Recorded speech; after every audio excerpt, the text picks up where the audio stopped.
Hey everyone, welcome to the pod where I, Mike Lee, interview my everyday friends who have hidden talents beyond their regular 9 to 5 job. Today I have Daniel Mah, a man who I once said was going to change the martial arts world before he even believed it. He's my former college roommate, filmmaker, actor, choreographer, martial artist, one of the masterminds behind the YouTube channel MartialClub, and recently contributed in a pretty big way to the new movie Everything Everywhere All at Once, which I highly recommend and you should go see it. Welcome, Daniel. Thank you, Mike. Wow. Who would have thought that we'd be talking in this formal of a setting? I mean, I just wanted to take like our like even just a snippet of our like normal everyday conversations that like I only see you maybe like twice a year. But I know that our conversations go really, really long. They're probably at least like 2 to 4 hours anywhere in between. So I just wanted like a snippet of that or just almost to like recreate that kind of environment. But I just feel like you have so much good information on martial arts just overall as a whole that it would be a shame and a waste not to put that knowledge or share that knowledge to other people as well. Well, I appreciate that, and I will double down on the idea that we have really interesting conversations that go really long. So hopefully, people will benefit from hearing them. And well, let's see where this goes. Let's hope the magic doesn't go away now that the cameras are on. I highly doubt that the magic is going to go away once in a. I don't think it's going to go away at all. Just because like there is so much stuff in the martial arts world that you have accomplished, whether it's shown on screen or not. There's a lot of behind the scenes work, a lot of knowledge that has been watched, been studied, whether it's through media, whether it's through talking with different martial artists. You're like a connoisseur, in my opinion, of everything martial arts, and it's not just what's on the movie screen, right? It's the MMA, it's all the old movies. It's yeah, it's more than that. It's like hell, you could be reading books about martial arts and stuff like that for all I know. But I know that you soak up that information and put it to good use in ways that it's a little bit hard to see for the average person, but it definitely comes to life in a lot of the skits that you do, especially for Martial Club. Even as well for everything, everywhere, all at once. Thank you, thank you. Cool. So, So, oh, I was gonna say we were college yeah. roommates, right? And I lived with Daniel my fourth year, my final senior year of college. We watched a lot of martial arts movies, and one thing that stood out to me was, we played a lot of video games that involved fighting games. Watched a lot of Hong Kong cinema, a lot of martial arts movies as well. And Daniel would be so kind and gracious, and I don't even know if it was just feeling that you needed to be a host, right? But it was more like you were there to narrate and give the backstory and the history. So I felt like I was watching the movie, but with like a narrator in my ear, right? Like basically, it's kind of like walking through. If I'm walking through a museum, you know how they have those audio pods, right? That say like this exhibit is X, Y, and Z. That's literally what happened. Like for a lot of the martial arts movies that he and I would watch together. Well, first of all, thank you for watching the movies, and second of all, thank you for being able to watch the movie and tolerating my talking at the same time. Because I've I know not everybody's like that. But honestly, sharing the joy of martial arts with movies with other people is a real pleasure. I think because I grew up I was really inspired by these films when I was little, and they really did leave a deep impact on me. And coloring in the world that you kind of get a small glimpse of through these movies is just a real source of joy for me. Because if it can inspire me, if it can inspire anybody, even close to the degree that it inspired me, then I think it'll be worth it to provide that information for someone and kind of give them that insight. got it. Speaking of growing up, so correct me if I'm wrong. You grew up, I think you grew up for a little bit in Daly City, but for most of your life, you grew up in Southern California in a small little town of, I think, Lomita, right? I think that's the town that you grew up in. Well, I never actually lived in Daly City. My parents did. My brother and sister did, but by the time I was born, they had already, I guess, migrated down to Southern California. My kung fu school was in Lomita, so Got in a it. sense, it does feel like I grew up there. But it was actually one city adjacent. Got it. What was it like? I guess Yeah. like I'm not even sure how many people in Southern California actually know where Lomita is. Just because Right, right. it's relatively small. Like when you think of that area, you think of like Torrance or Palos Verdes, right? Like talk to me about martial arts in kind of Lomita in kind of that district or area. Yeah, so I grew up in Torrance, which is a pretty like small city compared to say your LA's and your New Yorks and all of that. It's a city in LA County. So a lot of times when I say where I'm based, I pretty much just say LA. But Torrance, as fate would have it, holds a place of not insignificant significance in the history of martial arts. Well, first of all, people might know Torrance as the place where Michelle Kwan came from, and even another deeper cut would be people would know Torrance as the place where Quentin Tarantino came from. But for the most part, it's a relatively unknown place. But for those who are real martial arts aficionados, they might have heard of Torrance because this is actually where Gracie Jiu Jitsu kind of took root. When it exploded and the UFC became a thing, the Gracies were actually living in Torrance, and I think the main family still does. But even beyond that, there's actually a hidden connection with Torrance or the South Bay area in the martial arts world.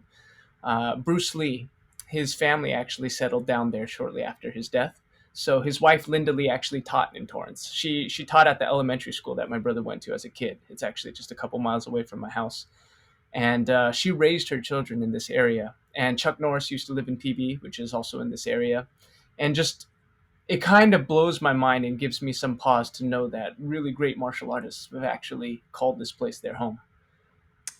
Got it. What would you say that like, there's a ton of martial arts talent, right? Or you could say historians or Mhm. like people who've paved the way, whether they're actors, right? Or, even for like Gracie, the Gracie Jiu-Jitsu stuff, right? Like uh Mhm. talk to me about like what you think, like why is Torrance kind of a hub for martial arts? And maybe I might be assuming, something assuming maybe this might be a stretch of an assumption, but like when I watched Karate Kid 2, right? Or like the new reboot, Mhm. Cobra Kai, I almost thought about Yeah. Torrance, right? It has like that kind of feel. Maybe it's like a little bit more in, in LA. Um, but there was something about it that every time I see that show, I think like Torrance, right? Or just kind of like that general Yeah. feel. So I'm just not sure. I just want to get your take on like what do you think that is in terms of it being a martial arts hub? Yeah, I'll take a stab at that. I'm not sure if I know exactly why, but I have a suspicion that it has to do with the demographic of the city and the certain generation of the city. So, what I mean is that Torrance is home to a lot of Japanese Americans and as well as a lot of Chinese Americans, and in more recent times, a lot of Korean Americans. And many of these Asian citizens are maybe a generation or two removed from their homelands. And I think with that comes a lot of things, a lot of implications. So the comedian Joey Diaz has a famous term. He calls it the immigrant mentality, and I think that's absolutely a thing, because anytime somebody goes out on a limb to try life in another country where they have to start all over and reestablish roots and just get used to society in another place in a culture that's not their own, it's really going to bring out the best in you. It's one of those character defining settings that you can place yourself in. And I think it's definitely no exception for the Asian community. I think Asians in general have been taught to be hardworking. And a lot of that comes from not just the Confucian values, but circumstance. Like a lot of Asians who are one generation removed to their homeland came here because they were born under punches, and their children grow up learning that same mentality from them. And when you foster this environment of hard work, whether it be in academics or whether it be in labor, but either way, it yields results. And one of they bring a lot of their culture with them inevitably. So in addition to the great Asian food options you have in Torrance and the South Bay area, you also have great martial arts options. Got And it. I think just something about the mix of, like, I would describe Torrance as kind of like upper middle class area. So it's like people who have the time and the resources to go out and to learn, or to send their children to learn. So you have this combination of grade A martial arts imported from the mainland, plus people who are in a position to learn it. And it just seems to be a place with a climate that's conducive to that kind of learning. Got it. That's really At least interesting. that's how it was a while ago. I don't know if that is still the case now, but I think that's part of it. Yeah, I think there is something to be said about the kind of the Asian mentality of kind of being super hardworking, but also if you're coming here as an immigrant, there is a element of them potentially, especially if they're not here necessarily like as refugees, as kind of on their own choice, right? A little Hmm. bit more Hmm. adventurous, right? And like being more of like the explorers, the pioneers. And so that definitely takes on a different side, an entrepreneurial side as well, to be able and willingly or unwillingly, take that risk, right? To, like you said, start over. Hmm. Hmm.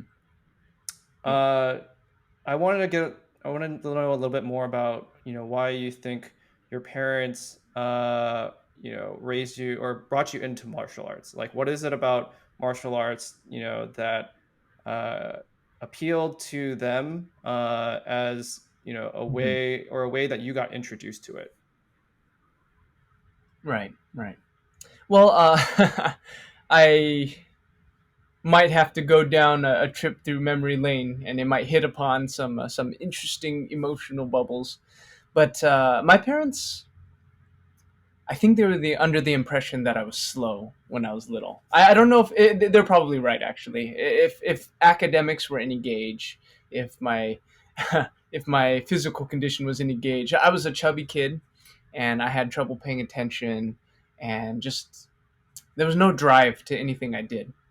So my parents, and the funny thing is, I actually wanted to learn martial arts from a very early age because they kind of exposed me to Bruce Lee movies and Jackie Chan movies. So I always thought it was cool, and I actually wanted them to take me to martial arts lessons. But for a while, they're like, "Nah, you don't have the attention span to do it, and we don't have time."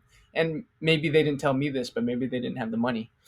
But at a certain age, I remember it was actually seventh grade when I had just gotten a PS2 and Tekken Tag, and I had resigned myself to spend every day that summer playing Tekken Tag, and I was just going to be happy.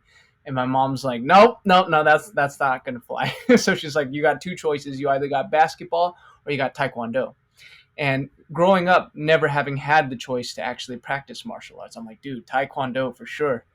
So she actually took me out to find a Taekwondo school, and it just so happened that the master wasn't in, and his coach was having the students just run laps because they were doing conditioning for an upcoming tournament.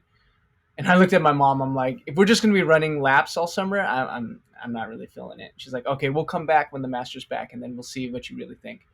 So we're driving back, and we happen to be passing through Lomita, and she stops at a stoplight, and I look out the window and I see Shaolin Temple Kung Fu School, and that's kind of the start of the story. I'm like, Mom, can we stop here?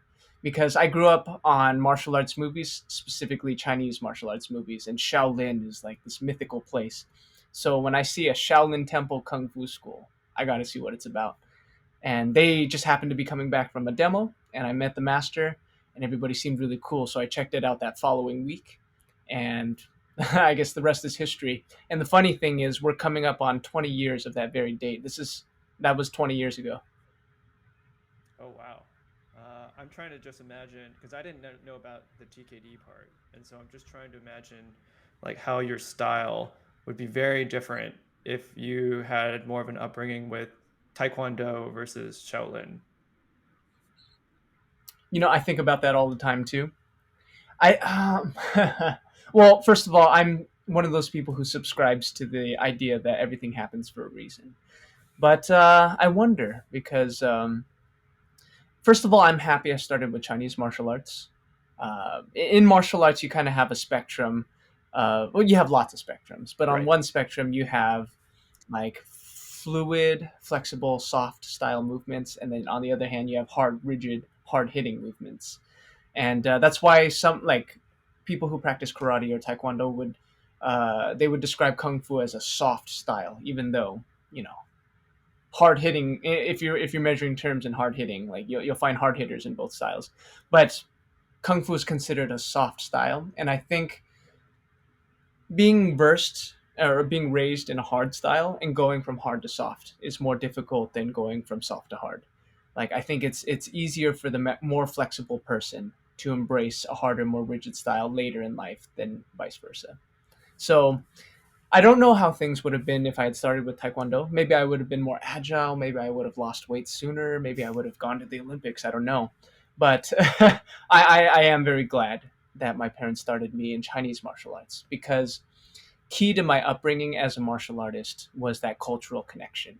I found out later on that I was practicing the same style that my dad practiced when he first came to the States. And I found a strong sense of lineage in all of that. And I think that fueled my passion as a martial artist and kind of equated to the success I would later have.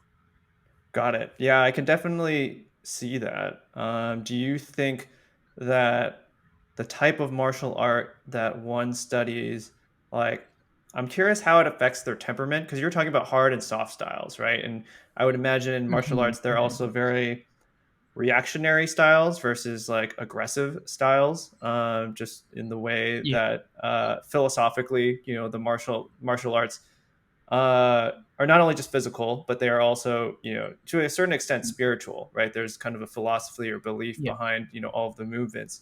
So I'm curious to see, like, Absolutely. if you did, let's say, Taekwondo, like, would your personality be more aggressive, right? Would it be more on the offense, right? Versus, I don't know, for a Shaolin, like, I'm guessing it's a softer style to a certain degree, maybe more Yeah. so than Taekwondo.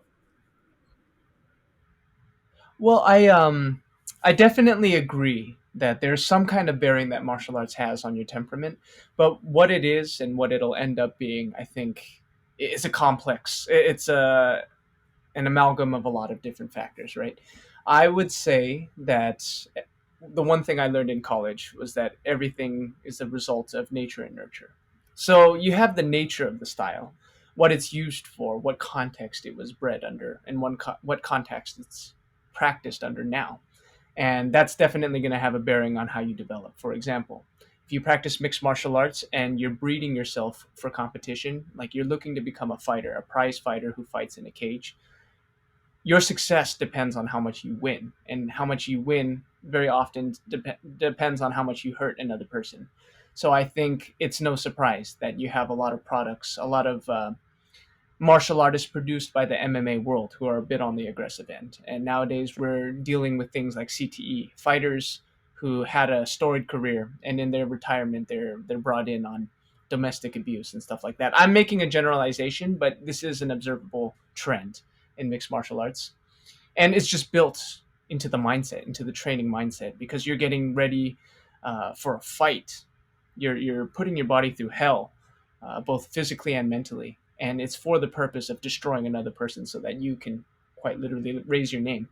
So, in that respect, I do think the there's a certain temperament built into certain styles, but at the same time it's also going to depend on who taught you. Like there are mixed martial artists out there who will spend extra energy making sure that their fighters, that their students have calm heads, because like not all mixed martial artists are meatheads. Many of them are, and many of them aren't. And in the same way, like Tai Chi is a soft, fluid style. Very little, like it's not common for Tai Chi schools to emphasize sparring. Right. It's more for the cultivation of health and chi. So naturally, you might expect that the temperament it breeds in its practitioners is one of tranquility and one of calmness, which is generally true. I think that's what my experience seems to show me. But you're still going to find that meathead Tai Chi guy who thinks he's better than everybody else, because Interesting. again, it also boils down to who's teaching and who's learning. And we all have our own motivations, and sometimes the drive to be aggressive is there. And that might override what natural attributes our styles kind of Got it. convey. From I guess from a Tai Chi perspective, I would just imagine, I'm sure most people are just imagining, it's older people at the park, right? Exercising, and I would imagine for a lot of older people, older Chinese folks, or just older folks in general, it's primarily one, it's social community, right? To be Hmm. around Hmm. other people of their age, especially as many of them are in retirement, or it's a place to gather to socialize, but also just to generally work on flexibility. Since a lot of it, Yeah. actually, surprisingly, I did take a Tai Chi class at one point in time, and a lot of it is like slow, flexible core movement. A lot of Hmm. balancing on shifting weight appropriately throughout your entire body. It's not just like uh, it's not just like yoga where it's just like, oh, like I'm leaning over to one way. It's like a full body, like leans one way, like your hands Yeah. and your arms, like all that stuff in one motion. Yeah. Tai Chi is a really interesting one because everything you described is true. You go up to the Bay Area and you see in the parks, you do see those old Asian people practicing, and it's slow and ginger. It's something they can manage in their old age. But there's another side to Tai Chi that is a lot of people wouldn't even recognize. It'd be surprising to most people if that's their concept of Tai Chi, because Tai Chi Chuan means the supreme ultimate fist. It's actually a martial art. So its roots are actually very closely related to Shaolin. In fact, the original Tai Chi actually has many branches. There are many styles of Tai Chi, and the original style of Tai Chi is called Chen style Tai Chi. And it's actually very aggressive when you compare it to everything else. When you see Tai Chi in the park or at your 24-hour fitness, usually it's Yang style or Wu style Tai Chi. And it's very slow. It's very good for the cultivation of Qi. It's good as exercise. But if you look at Chen style Tai Chi, the original Tai Chi, it's got like snapping punches and like really fast movements and tornado kicks and splits and all of that. And there's actually a place in China called Qianjiaguo. It's the Chen style village, the Chen village. This is the place where Tai Chi originated, and it's operated as a family village for hundreds of years, pretty much since the inception of the style. And people there practice like almost militaristically, and every like a lot of onus is put on the heir of each generation to be excellent as a martial artist. So you can just imagine like people training day in day out, and like stomping the floor and like snapping out punches and learning to be really really powerful. It's almost not recognizable if you compare it to the style that you see in the park. And it's interesting that this duality exists in that world specifically. Got it. And yeah, that is pretty interesting. I do want to kind of move on to another specific type of topic. So I want to go over kind of Hmm. martial arts in your college time. So I know Yeah. when I first met you, like my third year, and obviously you were doing martial arts, beforehand. Uh, you were involved. Well, we were both involved in the Chinese Association, which I still think is a club that is still existing even to this day, at UC Irvine. Yeah. And talk to me about like your development as a martial artist during college, whether it was through the Chinese Association, and just uh, even just with, I know that you're a film study major or a film major as well, right? Like how that mixture of things have helped cultivate who you are as a martial artist during that period of time. Absolutely. My time in college was absolutely pivotal for my development as a martial artist. Um, what it was it felt like Luke Skywalker in A New Hope, right? Like small farm boy goes out and sees the rest of the world. He sees the galaxies and he becomes a hero, kind of thing. Haven't become a hero yet, but that's kind of what it felt like. Coming from a relatively obscure place in a relatively closed off corner of the martial arts world, me coming to UCI and seeing martial artists of all kinds of skill levels, way beyond anything I had like even begun to think was possible, and seeing that all at the same time was mind blowing. So I came to UCI knowing that there were a lot of martial arts options there. When you're in high school and you're looking at colleges, other than the academics, you're also looking about. You should also be looking at what might be fun for you, because all of that affects your college experience. So for me, the criteria was martial arts, and when I went to the Anteater Recreation Center website, I would look at all the programs, and they had karate, they had taekwondo, they had kung fu, they had bushido, and not they had iaido. And knowing that there were so many options, I knew I was going to be in good hands. So I wanted to get into UCI, and thank God I did. But when I went there, I went to the involvement fair. This is that fair that they have during Zero Week, where all the new students get to see what the school has to offer. And I remember going to the stage and seeing these martial artists flipping everywhere, doing all kinds of flashy demos, weapons, flips, fight choreography, and I was blown away. I'm like, how can so many people do this stuff? So to put it in context, in martial arts, you have something called a 540. It's like a spinning kick where you kick so fast that you're able to land on the same leg that you kicked with. I was able to do that, but only through hard work. And I was pretty much one of two people in my school who was even capable of like doing jump kicks like that. And I thought that was like my pride and joy skill. Like, oh, I can do this. How many people can do this? And then when I got to UCI, I found this team called CAMA, Chinese Association Martial Arts, and pretty much that was standard skill. Every member of the team could do that, and I was blown away. Like the top skills I had, butterfly kick. Everybody could butterfly kick. Everybody could flip, backflip. Everybody could cartwheel. Everybody could aerial. And like just to know that the very highest echelon of my skills was just basics to all of these people really blew my mind. So I had to be part of them. Back then, I was a very traditionally minded martial artist. If you practice martial arts, it's only for self defense and for fighting, and everything flashy is just showing off. But seeing that there was such an unexplored facet of martial arts that I hadn't discovered yet was it really changed the status quo for me. It like shifted the paradigm of what I thought a martial artist should be, and I had to join them. So I joined that team, and I learned to do martial arts for demonstration, and to perform in front of a live crowd, and even to lead a team of other martial artists. That was my experience in college, and I think that kind of laid the foundation of everything else I was supposed to experience afterwards. And I can easily say I'd be nowhere near where I am now had I not had that experience in college. I want to ask, how did your view on martial arts change? Just because I would imagine, you went, like you said, you went to a martial arts school in high school, right? I'm sure Mhm. you did have to do some level of performance, whether it's, an individual performance in front of your sifus, right? Or in front of, parents. Yeah.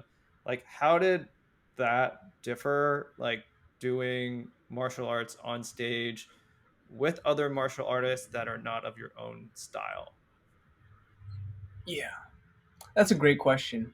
My Sifu, I think his philosophy and teaching was very much baptism by fire. Or is that the term? Where you just kind of throw your student into the deep end, and if they sink, they sink. If they swim, then they become great, right? So the way he would do it is he would challenge his students to demonstrate their skills in front of audiences. Like, say, if we were performing at Lotus Festival, which is this Asian celebration in Echo Park that they have every summer. Or say if it was in a tournament or for our school's anniversary where I'd have to perform for other masters. His philosophy was no matter what skill level you are, you're going to go out there and you're going to perform, and you're going to perform to the best of your ability. Otherwise, you get push ups. And that was just his way of teaching us to get better. So what I think that did for me was it kind of took away my fear of standing in front of other people and worrying what they thought, because it's like you're out there and they don't necessarily understand what you're doing. But if you do it, what I learned in the process was if you do it with conviction, it doesn't matter whether you mess up or not. All they can register is that you're doing something fierce and something worthy of paying attention to. And I think that definitely laid a good foundation for me when I got to college and joined this demonstration team. But what I didn't have was a structure when it came to performance. So I was here, and suddenly we had to choreograph our routines, and we had to learn how to place ourselves on a stage, and we knew we had to learn how to like do demonstrate techniques in a way that was best visible to an audience, as opposed to how it's supposed to be done traditionally. And just breaking myself of that rigid structure of how something is supposed to be done and how it can best be altered to be enjoyed by somebody who doesn't regularly partake in martial arts. I think that was a huge skill to learn, and it's still one that I'm kind of learning to this day. Got it. So I would just imagine that because you have so many different styles, right? Like everyone in the team has different styles that Mm-hmm. come from a different martial arts background, that it's not like someone can just only do, their karate, kata or whatever, or like Right. Shaolin kata, because like, or Shaolin forms, just because they're Mm-hmm. all different styles that have their different focuses, right? And strengths. Yeah. So I'm just curious, like how you guys found cohesion in merging everyone's style Mm-hmm. so that it became something that was graceful, right? And that you can merge all of them so Yeah. that it's actually something that's enjoyable to watch. Honestly, I think it's kind of a miracle that someone thought to do that, because it really is an evolution of martial arts that something like that could exist. Back in the day, martial arts was very much segmented by boundaries, cultural boundaries, stylistic boundaries, political boundaries, even. And the old school mentality was if you practice karate, then you had that Japanese mindset, and you only had that. To practice another style outside of that was blasphemy. So if you practice kung fu, you're a kung fu guy, you're not a karate guy. If you practice taekwondo, then you think your style's the best, and you're neither a karate guy or a kung fu guy. And everybody thought that their style was the most effective style and the most useful for kicking someone else's ass. And that was the only thing that martial arts was good for, fighting and kicking someone's ass, you know? But when I got to college, I hit upon a community of people who were kind of past all of that.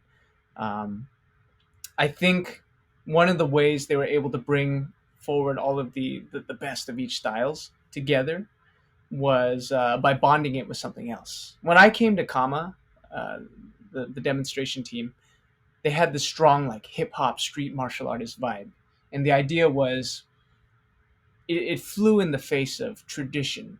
It was something new, something cool, something sexy, you know. And they like we don't have to wear a gi and be like buttoned up. We don't have to wear our black belts on stage. We can wear street clothes. We can wear stussy hoods and wristbands and torn up clothing and just look like thugs doing martial arts. And it was kind of cool because it was so rebellious. But I think like having that mindset where you're willing to shirk off tradition made it possible for this generation of martial artists to open their minds and embrace what was good about each style. And it's funny because that's the core of what Bruce Lee believed as a martial artist, where you absorb what's useful and you reject what's useless. It was just being taken to a whole new level and a whole new aesthetic level this time with MartialClub. And I think that's kind of how we found that harmony. It was just a completely new mindset for a completely new era. Got it. I can imagine that, like you were talking about before, when you had kind of your first wave of immigrants coming over and teaching martial arts. It was, like you said, a very regimented type of activity, right? It's, for Mm-hmm, the mm-hmm. betterment of oneself, or maybe it's a way for you to stay out of trouble. It has very, I guess you could say, practical uses, right? And it's kind of Mm-hmm, a mm-hmm. carryover of what was built over, you could say, for centuries, right? Used as like a both the scholar and the warrior type mentality. But I Yes. think the Yeah. thing that you bring up that's interesting is that instead of it becoming, such a regimented cultural activity, it became more of an art, right? When you were talking about, um, you know, creating demos, right? Getting placement on stage, right? Talking about how it became, you're taking pieces of that technique, right? And the stage is just the canvas to showcase, some of the best, of what each martial art has to offer, but just in a very cohesive way. Mhm. I want to, Yeah, I yeah, go ahead. oh no, no, just really quick on that. It's interesting because martial art was already martial art before that. But what you said is absolutely true. The way it was expressed, the way it was demonstrated, and the way people thought of it, it became so much more like art under that context than it was traditionally speaking. But yeah, that's all I wanted to say. Got it. I kind of want to get into this topic of tricking, and it's even now to Yeah. this day, it's I feel like it's only been somewhat talked about among not action stars, but people who are observing, martial arts nowadays. I mean, you probably won't necessarily see it in like MMA or anything like that.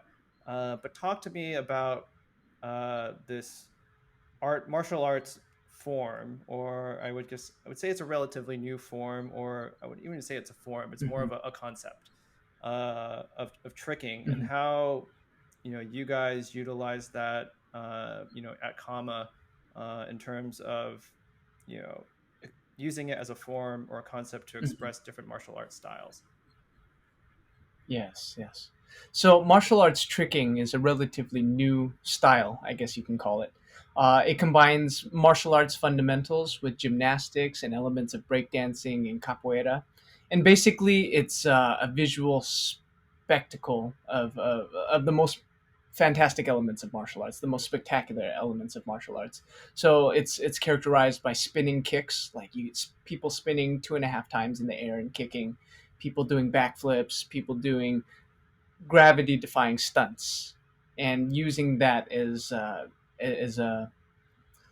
as an aerial display of movements, and it's meant to be it's meant to impress an audience, a third party, and basically it takes the most aesthetically pleasing elements of martial arts and kind of combines it into a new discipline. So it's not meant for fighting, but it does use the fundamentals derived from martial arts, and it's a relatively new thing. So I would say the seeds of it were probably planted as early as the mid '80s, and it started to reach its early progenitor forms in the '90s, and kind of even made some surfaces, like it kind of surfaced in martial arts films as early as the late '80s and throughout the '90s with films like Mortal Kombat and Teenage Mutant Ninja Turtles, but still it was very much in its infancy. I would say tricking really became the first recognizable form of it was probably in the early 2000s, maybe like 2004, 2005.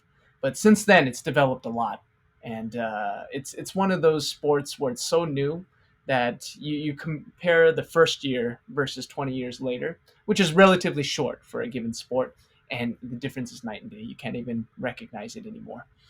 Um, and it's interesting because it's that new mentality that I just described, one that's willing to shirk tradition in favor of the wow factor, in favor of what pleases the crowd, and it's breaking away from that traditional mindset where martial arts is only used for offense or defense, and now it's like martial arts is used to wow people. And I think a lot of that is owed to the advent of film, martial arts being displayed in martial arts movies, and showing that there's an appetite to see martial arts displayed in a fictional setting, and skills that aren't necessarily used for direct combat in the real world. Like once that became a thing, that once that became a commodity, people start to buy into it. And when there's more investment into it and more people practicing it, it evolves faster and faster, and it becomes something absolutely new. So I think it's one of those things where technology and culture just infused itself into martial arts and created something new. Got it. Talk to And me about. nowadays, Oh, go ahead. you Sorry. like, oh yeah, just the last thing. Nowadays, you're starting to see it more in the mainstream. Many of the stunt people, like you have your Marvel movies and your action movies, and stuntmen nowadays are more and more versed in tricking. It's becoming a more standard set of any stuntman's repertoire. Okay. There is a topic that I do want to transition to, but um, but before that, I wanted to ask, like, for the everyday viewer, right? Because maybe right now, tricking is kind of this nebulous thing, but you know it when you see it, right? What are some of the Yes. ways that, let's say, in either a Marvel film or any sort of action film, that you will see a tricking move? Like, what is like a common tricking move that someone will potentially use, that a viewer can say, like, Okay. I've seen that move before? Right, right, right. Okay. I'll start simple. You've got your spinning kicks. Kicks have been integrated into screen combat or film fighting for a long time, and you've seen it as early as the Jackie Chan. No, you've seen it even earlier than the Jackie Chan days. But the first like pretty modern kicking tricks were probably first done by Jackie Chan and his contemporaries. But nowadays you'll see, like I mentioned, 540, which is kind of like it's like a spinning kick where you kick so fast that you're landing on the foot that you kicked with. You'll see fancy flips and twists used to dodge things. So, for example, Captain America is being shot at with laser beams by some like Ultron bot, right? And then no, he doesn't just duck. He doesn't just dive out of the way. He kicks his foot up into the air and does a full twist, and and like something completely unnecessary, but it looks really great. And if it shows, you just show laser beams barely missing him while he's doing this maneuver, and it really jazzes up the excitement of what's happening. So corkscrews are a big one, backflips are a big one. Any move where someone's like twisting and upside down, or they're doing kicks, like or they're doing like one-handed flips, or their legs are just coming over them and they're inverting. Like people like to use that to spice up the action, either for offensive movements like kicks and defensive movements like evades. They'll dodge using a butterfly twist or a corkscrew. Got it. And are these moves like when they're usually taught on set, right? I'm sure there's some level of martial arts training depending on the actor. I believe some Hmm. actors probably want to be able to do their own stunts. Some actors, I guess, Hmm. use a body double or a stunt double. So I'm curious, like for the actors that choose, and you don't need to list any names, but just for the actors that do choose to learn, Hmm. these kinds of tricking stunts, right? Like, roughly how long does it take for them to actually, pick it up, right? Because, you've been doing martial Hmm. arts for a Hmm. really long time. I'm sure it took a while for you to pick it up, but, in a more professional setting, right? Like, how long does it take basically to get the most amount of flash for kind of the least amount of work, right? The most efficient movement. Right, right, right. So I do think that in tricking you have your moves that I would describe as bang for your buck, meaning the amount of effort it takes to learn the move versus the amount of feedback, positive feedback you get if you can execute it properly. Um, if that ratio is high, there are moves like that. So like a backflip, for example, is very, very impressive to an average audience, but it's actually far from the most advanced trick. That being said, though, tricking is a very niche sport. It's very specialty driven. I would say that it has a high barrier to entry, and it's not easy to learn. Like people who get into tricking, usually they need a pretty decent to above average physical condition and level of dexterity, level of flexibility. And it really just helps if you have a martial arts background or like a dancing background or something that's conducive to what you'd already be doing. So actors who want to do their own stunts, usually they'll get their kicks by doing kicks. They'll do fight choreography, punches. Like it takes a special kind of trainer and a special kind of cinematographer to take somebody who hasn't spent their entire lives learning martial arts to make them look good. But that definitely exists. But when it comes to tricking, usually, you kind of have to leave that to the specialist, which is in many cases going to be the stuntman. But there are some rare occasions. I'll mention Simu Liu by name because it turns out that Simu hails from a very similar community that I hailed from back in Canada. Um, and as it were, when he auditioned for the role of Shang-Chi, he already knew how to do some acrobatic maneuvers. He already knew how to backflip. He already knew how to aerial and do butterfly twist. So it just so happens that people who are in the industry and in the spotlight have already had some background that enables them to do such things. But as far as learning it on the spot, it's a tall order, and you don't see it very often. Got it.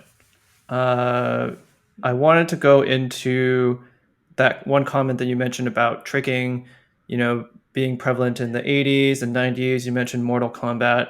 I mean, even to Yeah. a certain degree, you could probably even include Power Rangers, right? To that as Absolutely. well. So I'm just curious, like, in what way has it evolved, right? Like, what was sort of Yes. tricking sort of seen as, right, in the 80s and 90s versus like, with the advent of YouTube, you have now have videos where, people were posting, their tricking movements online, and talk to me about like that sort of like transition from, just seeing it on the TV screen. And I would imagine also that, like for example, like Power Rangers, right? That's filmed in Japan, right? I'm sure they're probably not necessarily looking at like stuff in the West for inspiration in terms of martial arts, right? Like, there's all these things kind of develop kind of on their own islands to a certain degree. So talk to me a little bit about Right. that Right. transition from film to YouTube, right? In terms of the evolution of tricking. Yeah, I think it's funny. I actually think that one day tricking will be a valid topic of study in academia. I feel like you can actually have college courses based on how tricking evolved because, like a lot of things, I think tricking is actually a result of globalization.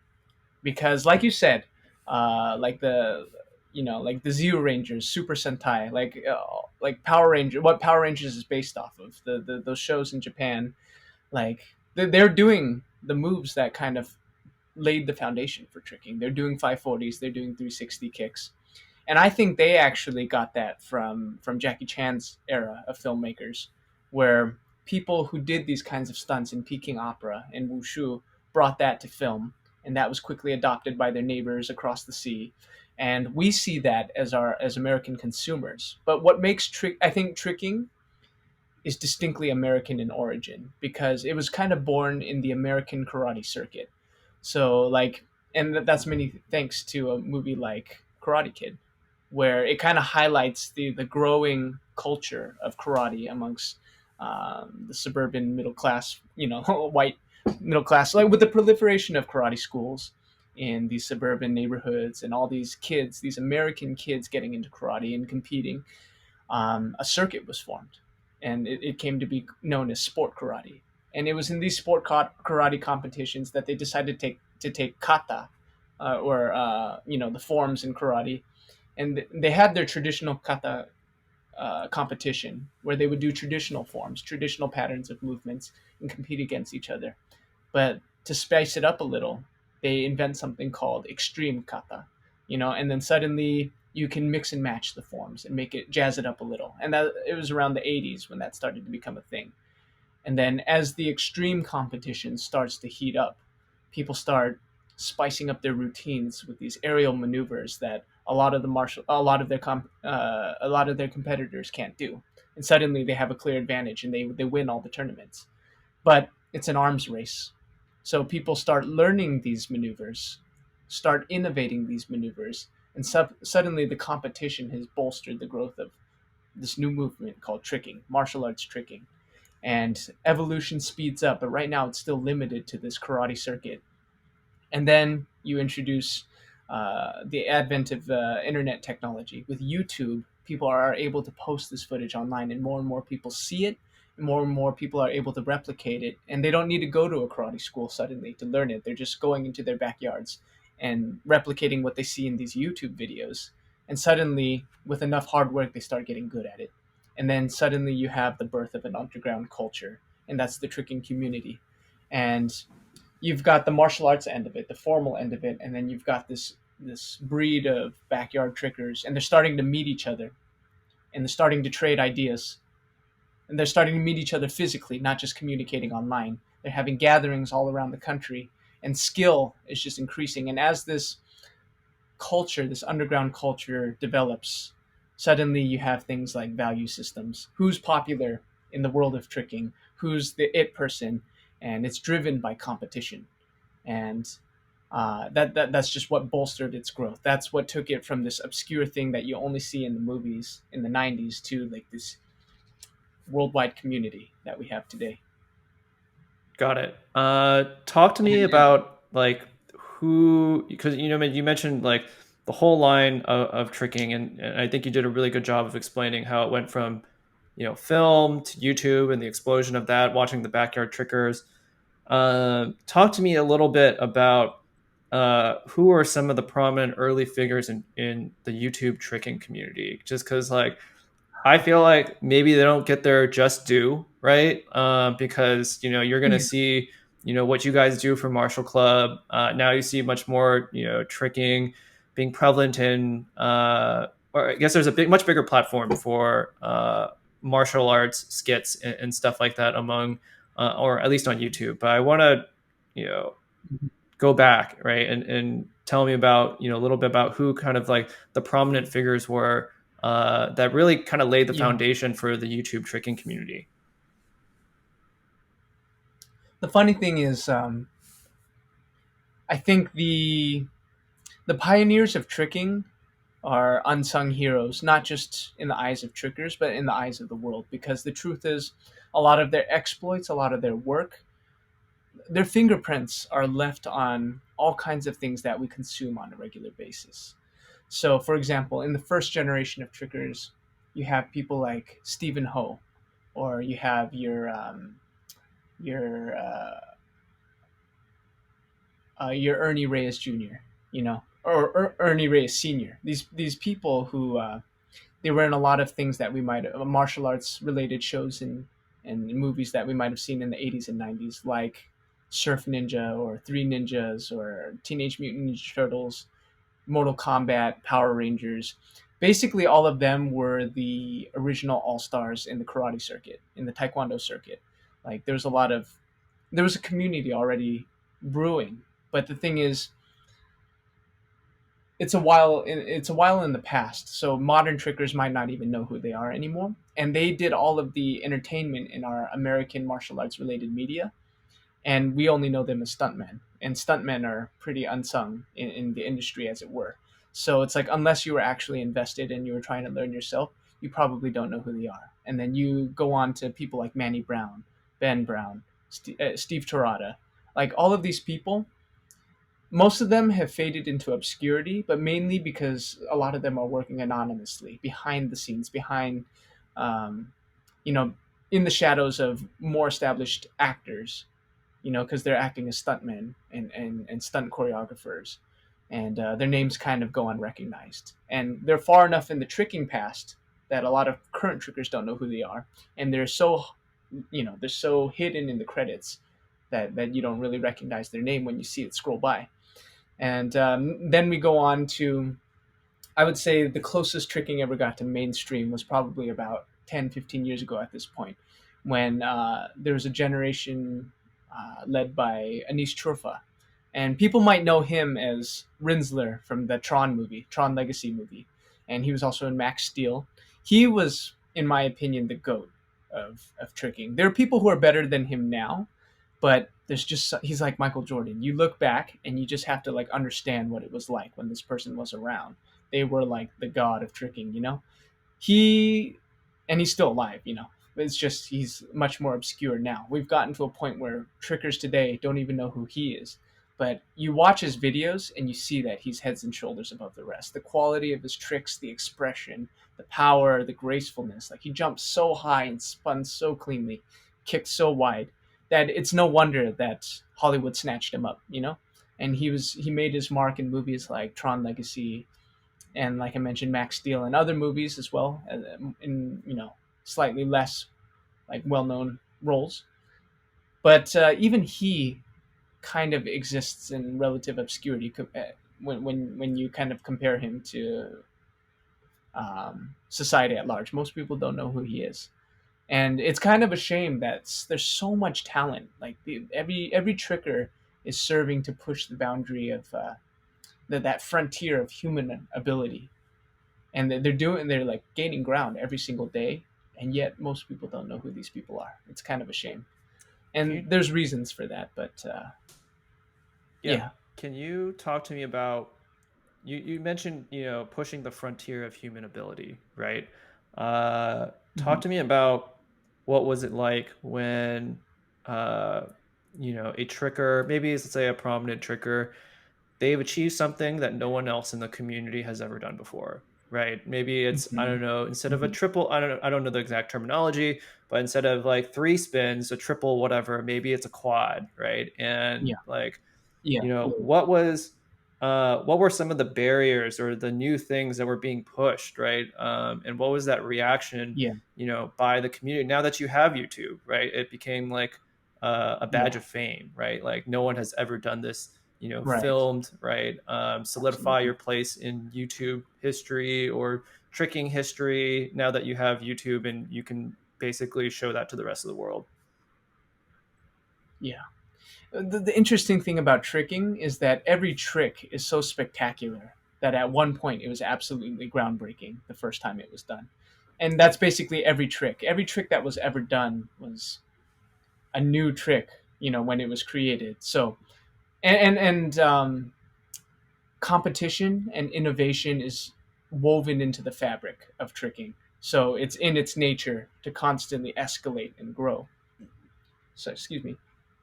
So, for example, a tornado kick, that's a 360-degree kick. In competition, that would win all the tournaments because not a lot of competitors can do it. But then the next tournament, people have been practicing. So now not only can everybody do 360s, some people can now do 540s where they spin a half turn extra. And then in the next tournament, people unveil the 720, and people are like, "What?" Aesthetically, it's just a whole new dynamic. And then the next tournament, people come with 900s, and then the next 1080s, and then the next 1260s, and eventually you reach the ceiling where it's like, okay, now it's getting to the point where I don't know if the human body can even spin that fast or flip that many times. So one example was the corkscrew. So a corkscrew is kind of like you kick yourself into the air and you do a full turn. So it's like a 360 turn while you're flipping in the air. Is that basically And like a triple axle? Like to use an ice skating analogy, is it something of that vein? it's kind of like a single axle, if you Okay. can think of it that way. Think of yeah. So in fact, the motion is very similar. So you've got your axle in ice skating. A cork is like an inverted axle where you kick up and you turn this way and you still land on your feet. So 360 was the standard for a long time. This was considered an advanced move because not only are you kicking yourself into the air, you're also flipping, and while you're flipping, you're also twisting. So it combines all of the aspects of tricking into one move: kicking, flipping, twisting, and it was considered this absolute innovation, and it's really mesmerizing to watch. But then suddenly, someone practices it enough and gets so good at it that they're able to spin twice, and the whole world is lit on fire because the trickers everywhere are going, "How is this possible?" They kick themselves into the air, they're flipping upside down, and now they're able to spin 720 degrees and still land on their feet. That's impossible. And then for a long time, people like the first person to do a double cork was really, really famous because they're probably the only person in the world who can do it. But then some suddenly the barrier is broken, and then another person learns to do it, and then another person learns to do it, and before too long, it becomes a standard skill. It's a highly revered skill, but a lot of people can do it. So for a long time, it was believed that three spins, you kick yourself into midair, you flip over your head, and you spin three times, that's impossible. But then I remember very specifically in 2009, somebody in Australia did it for the very first time, and it was mind blowing. And it took a while, but suddenly another person got it. And that person was the first person to be able to do it consistently. His name was Michael Guthrie, and he's probably still the best tricker in the world today.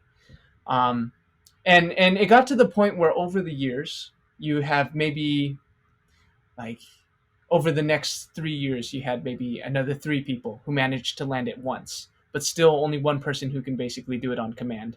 And even to this day, a triple cork is still considered a pretty rare skill, even though we probably have like 100 solid people who can do it. It's still a very special skill because it's just pushing that boundary. It's like very, very high, and the level of difficulty is so high that it comes with a certain amount of consequence just to even attempt it. And that Michael Guthrie, that same guy who kind of broke the triple cork barrier, he was able even to land a quadruple cork. So that boundary has been reached, but it is so tip of the spear that to this day, I'm pretty sure he's one of he might be the only one who's ever landed it. And if there's more, it's probably like one or two other people, even to this day. And it's been over 10 years now. But if if I know human history, we'll reach a day one day where this is a common skill. You know what this whole saga sounds like? It sounds like ice skating, What does the it sound? evolution of jumps, right? Like initially, because I used to Yeah. watch ice skating with my mom. It's one of her favorite pastimes, as Yeah. I'm sure it is with many moms as well during the Olympics or even leading up to it. And one of Hmm. the things is like, doing a triple axel, right? Like used to be like the standard, right? And then now, like 20 years later, Hmm. people are doing like trying to do like quadruple axles and stuff like that. Yeah. So it kind of does remind me a little bit of that as people have better training. There's like you said more competition. Um, well, and Yeah. also for ice skating, right? They're judged based off of technique. Like that's the thing that you can control. Like you can get perfect scores for your artistic stuff, but like the way that you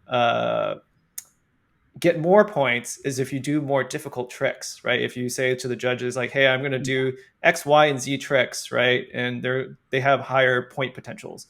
That's the reason why, like, for ice skating specifically, the Yeah. level of power as well as the level of skill has increased, and it's obviously gotten a lot tougher, right, to compete in ice skating. All right. Right. And that's an interesting one because you're right. It is very much the same story, but ice skating, the competition is so tight, right? There's so many people nipping at your heels, and you're judged in a very objective manner based on whether you fail or succeed. In tricking, as it got further removed from karate competition, more and more people were doing it for fun. So they're still pushing that boundary, minus the pressure of executing because there's no judges to hold them to a certain standard. Whereas in ice skating, like you can do your quad, but if you mess up, it's probably going to hurt your overall score, right? Am Right. I right? Yeah, it'll hurt your overall Yeah. So score, I'm but wondering. I'll say that because you attempted the quad, right? Like you get slightly more points, right? Versus like, oh, if you Oh, just did a okay. triple axel, right? Like, and you messed that up, right? Just the level of points, I believe, are a little bit different in terms of how much like you gain from attempting it. Right. Yeah, that's interesting because like there's a lot of parallels between ice skating and tricking, but there's a reason why ice skating is considered a prestigious sport all around the world, and tricking will probably never be featured in the Olympics.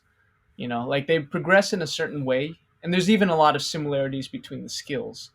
But I think I've been talking about this with Andy, with my teammates a lot, about why tricking hasn't quite broken into the mainstream. Like I mean, their identity is very much as an underground sport, but so is breakdancing. But breakdancing has mainstream attention all around the world, and I feel like there are a lot of factors that contribute to why tricking hasn't quite reached that status. I would say it's probably a good thing that tricking is not held to the same standard as ice skating, just Yeah. because one, like it has more underground roots to begin with. And correct me if I'm wrong, like when trickers actually have like demonstrations and stuff like that, or I think they're called like meetups and stuff like that. I believe that it's just kind of like trying to do horse, right? Like that's the main form of competition. Like if someone does like a like specific type of move set, how like basically can someone copy it, right, or one up them, right? It doesn't. I'm guessing it doesn't have to be strictly by Right. move, but also like the crowd essentially judges like what was more difficult than I don't know. They judge the difficulty versus having a set of like 10 judges or Exactly. whatever. Right, right, right. Yeah, so tricking like breakdancing, there's gatherings and people meet up. And yeah, yeah, so there is a competition element outside of the formalized karate competition. So what I was saying earlier, like with ice skating, where you're under the microscope of the judges, right? They're breaking down your technique and judging you based on your execution. That's still a thing in sport karate. And I think as a result, people are going to stick to the skills that they know they can land. Like they might be able to land a triple cork in practice, but unless they're able to do that while also throwing 30 punches and 30 kicks in a routine, they'll probably just choose to do a nice looking variation on a single cork. rather than risk it with a triple cork, because if they land, they've messed up the whole thing. Whereas in the tricking community, there's your personal practice, your sessions where you try to like get the highest difficulty moves you can. But in gatherings, when you're performing in a battle, there's horse battle, which is more like a game where you try to replicate someone's move and add on to it, and then they have to do the same, and whoever fails gets a letter. But you have battling where you try to just one up each other in kind of like the same way, in the same format that breakdancers compete, where a third party audience, they act as the judge, and sometimes there's actually formal judges judging the presentation and the skill of the tricks. But I feel like in this setting, it's social currency that's at stake, and I think that I guess that contributes to a certain type of growth. So it doesn't do much for the overall appeal of tricking to the world at large, Right. but I think it helps foster a certain type of growth internally. I think it's a good point that you mentioned because, like, if you think about tricking in today in the way that's viewed today, right? With the advent of Yeah, YouTube, someone's going to be filming all this stuff, right? And if you, it's kind of similar to I think what we talked about, where if someone accomplishes a certain type of trick or breaks a barrier, right? Like that social currency, it goes to the world, but it's very much geared towards a specific type of audience, like someone in that tricking community, and yes, like you basically get to have your yeah, name solidified through a video on a certain timestamp of when the up video was uploaded.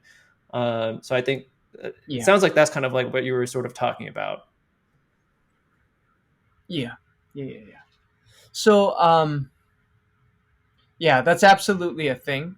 And what's interesting is tricking is so extreme. It's so on the edge of human ability that I think the human ability to perceive it and appreciate it is actually quite limited. So what I mean here's how I demonstrate that. So the advent of YouTube was major for the evolution of tricking, but now we live in Instagram era, TikTok era, where the attention span is much shorter, and the packaging has to be Right. a lot more concise, right?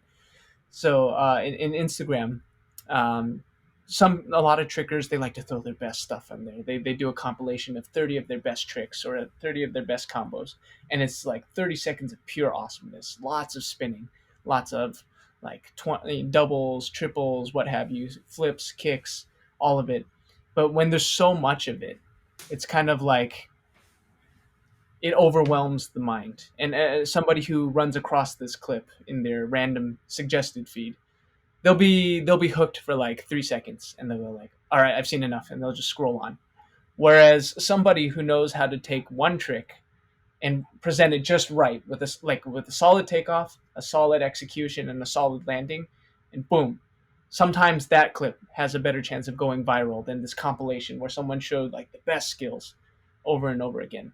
So that being said, the best trickers don't necessarily always translate to the most influential.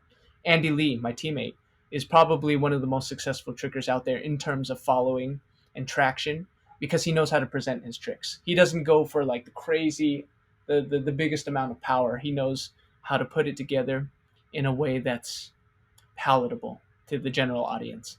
So his technical level isn't the highest you're going to find. It's very high, but it's nowhere near the highest echelon. He just knows what the audience wants to see, and therefore he's way more successful than like most of your other trickers, Got it. which I is a want fascinating that's a fascinating observation. it kind of dovetails into kind of my next topic that I want to talk about. I know we, haven't really deviated. We deviated from the college part of it, going through into tricking, but I want to talk about a little bit more Mm-hmm. about film, right? And I think that's a good Yeah. segue because you're talking about Andy and about how he presents it in a way that's palatable. But I want to know a little bit more about you know the decision to be a film major, right? And how being a film major has really helped you with, uh, you know, martial arts and the way that you Mm-hmm. perceive it and the way that martial arts is presented. Because I feel like that is something that Mhm. has kind of resonated, at least even in the conversation or what you've talked about so far. So I want to just dive in a little bit more Mhm. towards the, I would say, the scholarly side, right, of the martial arts Okay. presentation. Yeah. Well, first, I'd like to offer a minor correction. I'm a Spanish major with an emphasis in film. Okay, So the sorry. only reason I make that correction is because no, no. If I were to talk to a real film major, they'd probably like smash me. So I just don't want to set myself up I for mean, failure the like film is that. still But I in do. film is still in there. It says emphasis with emphasis in Oh, film. absolutely. So I mean, you could say Yes, maybe not film absolutely. major, but like you did study film in college. How about that?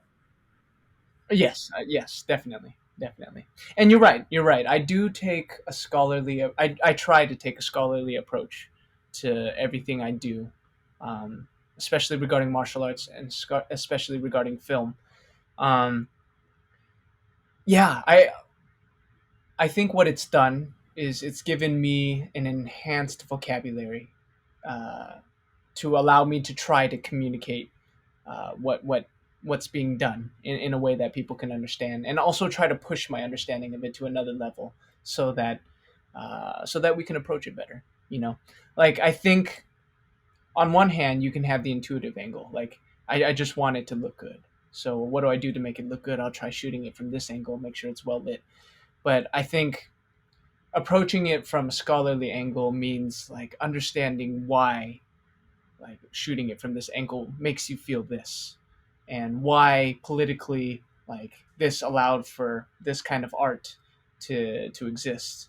You know, I like to understand things on a very fundamental level, because I feel like if I'm just memorizing facts, if I'm just memorizing techniques or details, my mind's not that good. I'm not good at memorizing things just for the sake of memorizing things. But I learned early on that if you understand, then you can recreate and you can synthesize better. And that's kind of my approach to anything. But studying film in school and applying that scholarly lens to martial arts and filmmaking and anything else for that matter has really helped me like push my understanding to the next level, and try to do my best to convey it to other people. Got it. Talk to me a little bit about where your love for Hong Kong cinema and martial arts came from, just because I feel like that has played, a huge role, not only in your life, Mm, but also in absolutely. just, we used to watch martial arts media, or not even martial art, Hong Kong cinema, film and media together, as roommates. And so this isn't something that like, oh, you just picked up after college, right? And I wanted to know Right. a little bit more about where that love for Hong Kong cinema came from, and kind of how your emphasis on film, broadened your understand either broadened your understanding or added new depth, right, to some of the stuff in Hong Kong cinema.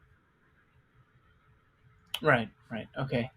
Well, for me, it's rooted in childhood trauma, I would say, and I mean that half jokingly. It's when I was little, I got picked on a lot by kids, but I also realize now as an adult, and when I reflect and unpack uh, my motivations that led me to this point, I realize a lot of that trauma actually didn't come from being picked on by kids. It's actually being picked on by teachers, by adults. And I feel like I know I took it to a pretty dark place pretty early, but this actually kind of informs everything else. I realized that there was pain to be found when you're not able to express yourself correctly, and when you're not able to make yourself understood. And as a kid, as I was enduring all of these things, and I saw movies about Bruce Lee where he's being picked on by, like, at the time, the Chinese were being picked on by the Japanese. Or if people are being oppressed, like the Chinese are being oppressed by the Manchurians and they're trying to fight for the sovereignty of their country. And Kung Fu was one of the tools that allows them to do that. That resonated with me on a very deep level. On the base level, it's like people are beating you up, but with Kung Fu, you can defend yourself and turn the tables on them. And not only do that, but you can protect the people you love. And that became a value to me. Once I saw that Kung Fu kind of granted those powers to people, I wanted to learn Kung Fu. And when I looked at Bruce Lee, or Wong Fei-hong, played by Jet Li or Jackie Chan or who have you, I realized you can be a kick-ass martial artist and also be a gentleman at the same time. And you can be dynamic and you can be dualistic. It's like you can be the warrior and the scholar, like you said earlier. You can be genteel but an absolute savage at the same time. You can kick ass and you can also be the most gentle person in the world. And when I saw that wrapped up into the character of Wong Fei-hong, it's like I want to be. That's the person I want to be. And he's somebody who doesn't have to worry about people picking on him. He's somebody who doesn't have to worry about looking stupid. He'll never look stupid in front of anybody because he's that much of a master and he's that good at what he does. So watching I want to stop you right there for Wong the Fei-hong audience. movies, yeah, So I know you mentioned Wong Fei Hong. Can you give us a little bit more background on like Wong Fei Hong, right? yeah, Like maybe not everybody knows right, like his importance in Hong Kong cinema or martial arts films. I know that he is a right. very prominent figure, and there have been many shows and films always featuring him. But talk to me a little bit about the person or this historical figure. Yeah, thanks for reminding me. So Wang Feihong is an actual person who lived in China during the late 1800s and the early 1900s, and he was a kung fu master. He was a very notable master of a style called Honggaku, which means like Hong family fist. It's known as the tiger crane fist, and he lived in a very interesting and transitory time during Chinese history when the Manchurian dynasty, the Qing dynasty, the last empire of China was dying and going into the modern age when China was kind of transitioning into a republic. So it was a very chaotic time, as you might imagine. And during that time, um, Chinese nationalism was being challenged by foreign powers. You've got people like England, you've got people like Germany just like trying to carve China up. And Wang Feihong was kind of a hero to his people because he used his kung fu to defend the weak and to fight against the corrupt. And he's kind of, even though he's kind of evolved into this folk hero, this legend type character. And because his life and his exploits concluded right around the time when film was becoming a thing, he was immortalized in film. He actually has a record in the Guinness Book of World Records for the longest continuous film series because there's like over 50 Wong Fei-hong movies. Like James Bond doesn't even have those numbers, and they're still making Wong Fei-hong movies today, and they all technically belong to the same series, the same continuity. And that being said, the character Wong Fei-hong has largely transcended the actual man, and he's kind of reached a mythical status. But he's come to represent certain values that are held in very high regard in Chinese culture. He's the scholar warrior. He's a master martial artist fighter. He can kick anybody's ass, but he's also the kindest person you'll ever meet. He can kill somebody and he can heal somebody because he's a doctor. And he can use his martial arts to maim people, and then he can use his medical skills to put them back and teach them something new as a person. So he's so good at martial arts that he can beat people into better people. And he was just he was he's basically infallible almost like he's kind of like the Superman of kung fu movies because he's like the righteous hero who's so good at what he does that like evil just can't stand up to him. And when I saw that, when I saw him portrayed by Jet Li in the movie Once Upon a Time in China, or when I saw him portrayed by Jackie Chan in the movie Drunken Master, and I saw that he was able to overcome adversity through the mastery of kung fu, that made me realize I want to learn kung fu and I want to be like Wong Fei Hong. So I realized now as an adult, I speak a certain way and I treat people a certain way because I realized Wong Fei Hong, who inspired me, embodied those values. Got it. I know we've talked about the scholar and the warrior in martial arts as kind of Mm-hmm. being, or maybe it's specifically kung fu. I'm not sure, right? Like, talk to me about Mm-hmm. that a little bit more. And like for martial arts schools, right? Like, let's say out of China, outside of Asia, right? Like, do a lot of like the martial arts, whether they are Chinese in nature, whether they're Japanese, Mm-hmm. Korean, whatever. Uh, is there that concept of the warrior scholar, right? In today's kind of, or even back Yeah. then, even when you were growing up, of like your sifus or your teachers infusing kind of both those sides? Because oftentimes I think people only Yeah. really see like just the kicking and the fighting, right? But it's like the other Yeah. temperament side, the scholarly side, how the morality side of martial arts, I feel is not something that's very much seen or promoted actually quite a lot. Right. Right. Right. Well, I think it's very much rooted in Asian culture, and I guess you can say the Confucian values of Chinese culture. A lot of times when you go to a Chinese martial arts school, whether it's Tai Chi or Kung Fu, you'll see the symbol of the yin and the yang, right? And it's a symbol that's meant to represent the harmony between two extremes. So if there's hardness, there should also be softness. If there's lightness, there should be heaviness. If there's good, there should be evil. It's like the best thing is the balance between the two. And in Chinese culture, you have your warrior, you've got your general who leads armies to battle, and you've got your scholar who writes poetry and promotes peace and philosophy. But the idea was, what's better, being the warrior or being the scholar? The best thing would actually be both. The person who can lead his army to success on the battlefield, and the person who can who can promote peace and education and tranquility through his writing. Like, if you could be both of those things, you're better than either of those things. And I think this idea of the harmony between two extremes is one of those imports from Asian culture that kind of makes it into our culture now. But it's less emphasis is placed on that, and you kind of have to discover that through the practice of whatever it is you do. And I think that's something that's kind of universal. It doesn't have to be limited to martial arts. You can find that in cooking. You can find that in any kind of craftsmanship or any kind of art. And I do believe it's true. Like, balance is better than extremely this or extremely that. I And also agree. Yeah, go ahead. if it is less apparent in today's portrayal of martial arts, then that's a shame. And that's what I hope MartialClub would seek to reinstate. Yeah, I just think that, like, when I talk to my parents, right, like who obviously grew up in the Bruce Lee era, right, for the most part, the only thing that Mm-hmm. people really know about martial arts is what they see on screen, right? Like you only really Right. see, the 540 kicks, right, or tornado kicks, or you see, someone Mm-hmm. punching, another person. It's very much only seen, at least in a lot of Western, oriented, cinema, is just that. Like martial arts is just Mm-hmm. the stunt portion of it, the fighting, the aggressiveness, right? Like, and so sometimes I think it does Yeah. overall give it kind of a bad rap, right? Like that's just like, oh, you just want to learn how to fight Yeah. people, right? Like we're obviously it's much more than that, from what you're talking about. Yeah. And I think you're right. Martial arts has gotten a bad rap at several points throughout history.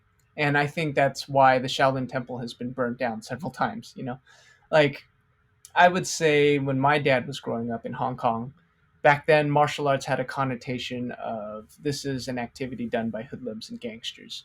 You know, the people who practiced kung fu during those times were like people in their teens who were learning it to further their gang activities. In fact, sometimes maybe it was even the kung fu teachers who were part of those gangs. Sure, sure. And I think it speaks to the cyclical nature of martial arts because even the triads, what we know as these gangsters, this organized crime in the Asian world, descended from people who were just trying to defend the country from foreigners, like the British, like these people that that they were basically people like the person Wong Fei Hong was trying to be, or was portrayed to be in the movies.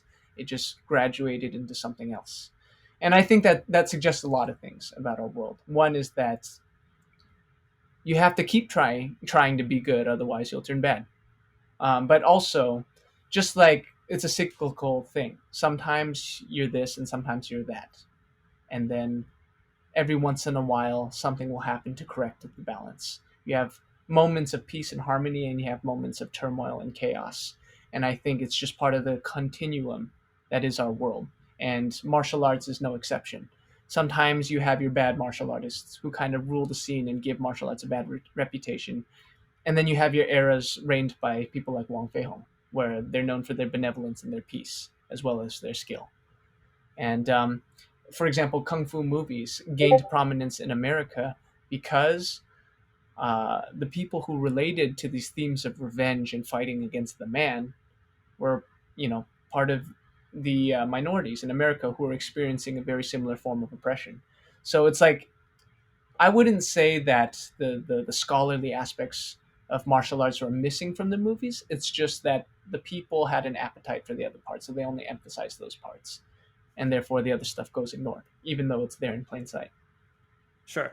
I think that makes sense. Like I get definitely I would say you're right in that it's like the warrior side is definitely you could say almost overemphasized to a certain degree. Mhm.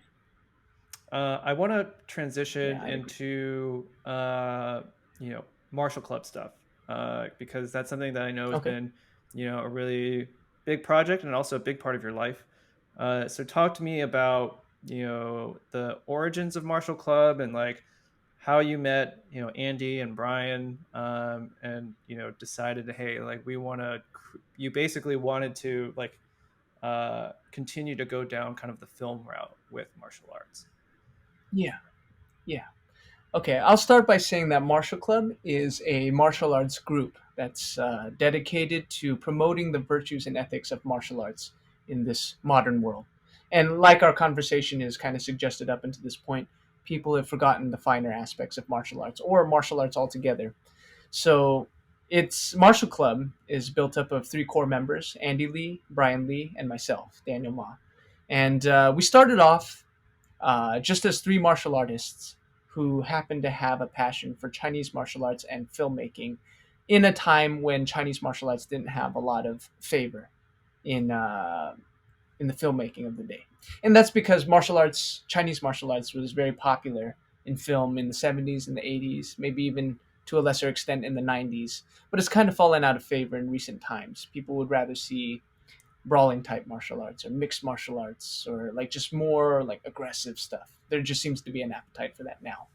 But we grew up on the films of the 80s and the 90s or the 70s. We were inspired by these kung fu heroes.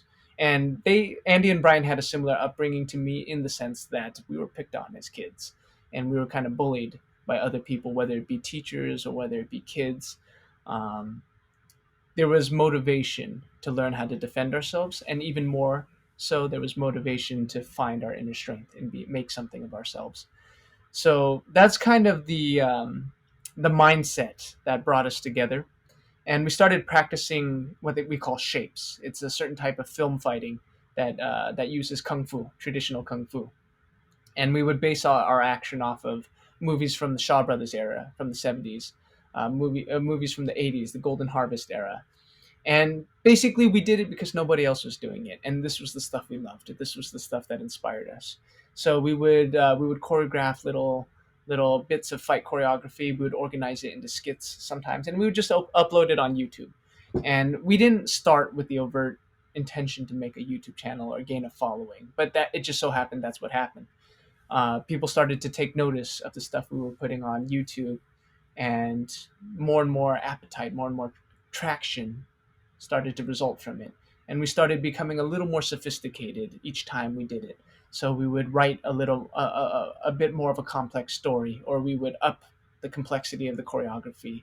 We would up the production value. And eventually, we gained enough of attraction that people recognized us and what we were doing. And by this point, Andy, Brian, and I had developed such a rapport with each other, a dynamic.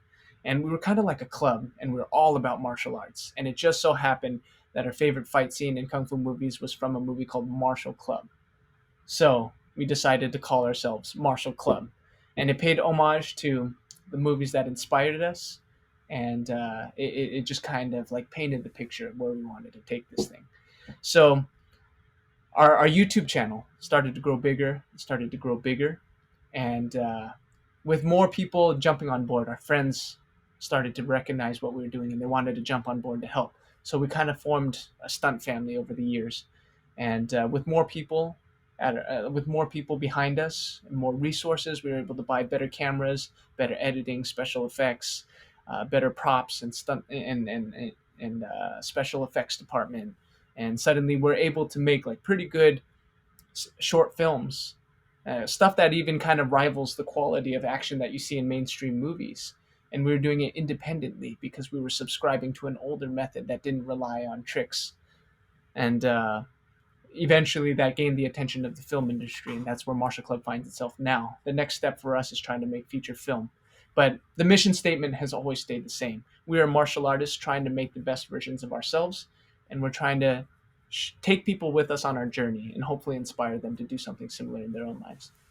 Got it. There's two things that I think you mentioned. The first one that I want to touch upon, or Mm-hmm. actually, sorry, it was more. I was thinking about your time in CAMA, right? Because that was the time that Mm-hmm. you were doing, I wouldn't say film stunts, but stage performance.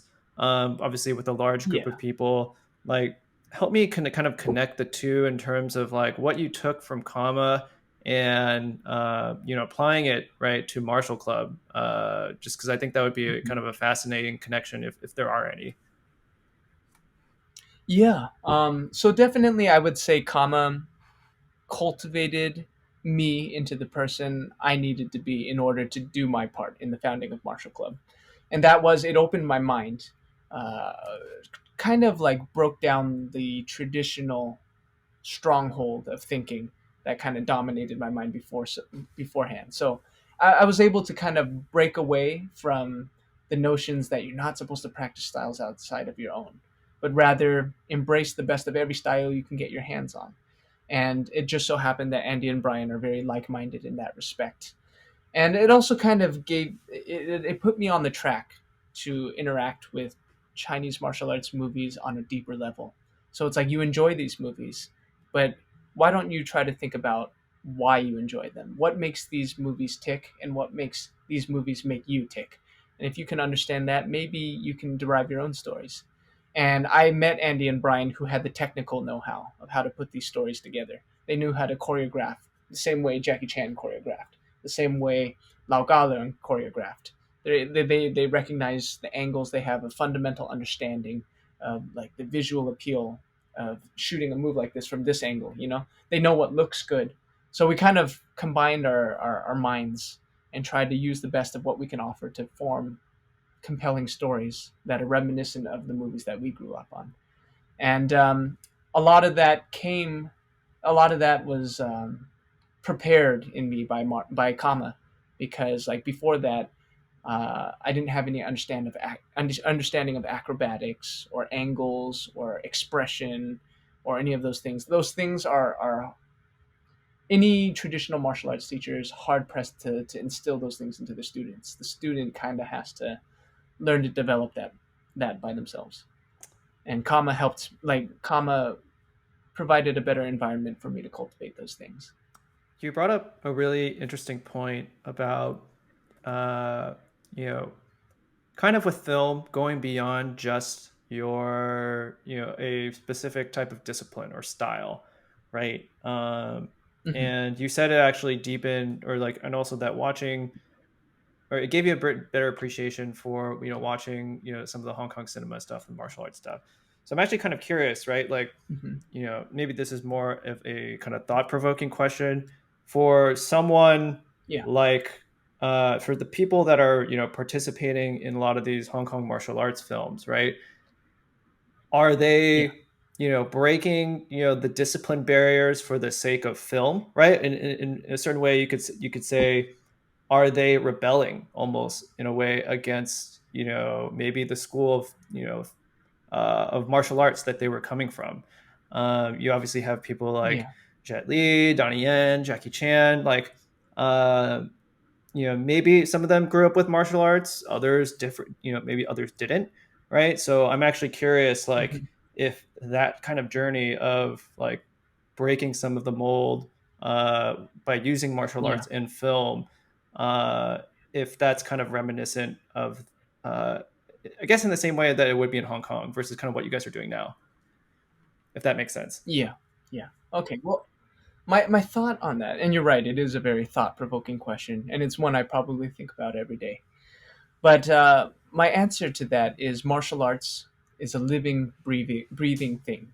And that said, it has to be constantly renewed in order to grow. Otherwise, it's dying, just like anything else. Anything that's mortal, over time, it degenerates and it grows withered, and it just eventually reaches a point where it's so decrepit that it can't go on and it dies. And I think if we're not careful, martial arts could happen to martial arts if it could decay and wither into something old. So, for example, you take a photograph, beautiful photograph of a landscape, and then you put it in a copying machine and you print a copy, right? Chances are, if you had the settings right, that copy is going to be pretty faithful to the original. But you take that copy and you put it back in the same copying machine, and the next one might probably still be pretty good, but it's definitely a little bit degraded compared to the one it came from. And if you keep doing that and you keep doing that, each subsequent copy is going to be a degraded version of the one that came before it. And then 100 pages down, it's barely going to look like the original photo that you put into the copying machine. And I think such is the nature with martial arts, unless there's innovation. So, for example, if you lock the curriculum with traditional thinking, thinking this is the best way, this is the only way, and anything else is a sin, is a deviation, and it's bad. Therefore, only try to replicate this. The same thing's going to happen. One Sifu teaches another, and if that person only thinks that he has to do it like his Sifu, it's just going to be a degraded version of what his Sifu taught him. And his student will learn a degraded version of what he teaches him, and more, and so on and so forth. And martial arts, continuing in that vein, will eventually die because it's going to become so ineffective in anything. It's not going to look as good as the original. It's not going to be as effective for fighting. It's going to be lacking all of the moral wisdom that came from the original unless you have innovation. The student has to take what they learned from the master and improve upon it. That's the only way to combat the trend. Maybe they incorporate a new type of training that makes you develop your muscles faster, develop flexibility faster. Maybe this kind of training makes you more explosive and allows you to push the barrier of how hard you can punch, how fast you can punch. Maybe this type of training that wasn't invented 3 generations ago will allow you to jump higher and spin an extra time more. Or maybe now, because of this kind of flexibility, you can avoid punches and dodge these kinds of attacks when it wasn't possible before. But that's what it might be seen as iconoclastic. It might be seen as a disgrace to tradition, but it keeps your art alive because it adapts with the time. Time is always changing, so if something stays the same, chances are it's going to arrive in a time where is no longer suitable for survival. So martial arts, the first generation of filmmaking, you had Shaw Brothers, you had Lao Ga. Lao Ga was one of the most famous martial arts directors in Hong Kong, but he was also a legitimate representative of his Honggaku style. So he's descended from Wong Fei Hong, like 3 generations, only 3 generations removed. And he believed in his mind that he represented the purest version of his style. So when he made films, his mentality was, I want to document the history of my style and make people on a wide basis understands what it is I represent. So with that mindset, he made his movies, and his movies are the same movies that gave birth to the movies that followed after, and with your Jackie Chan's and everything that came after, and also with your MartialClub. Like we took so many notes from the way Lao Ga made his movies, not just from a technical standpoint, not just from choreography, cinematography, but also the values behind his writing. He so strongly believed in his tradition and his style that that's what he wanted to put out there, and he wanted the world to appreciate the culture of kung fu.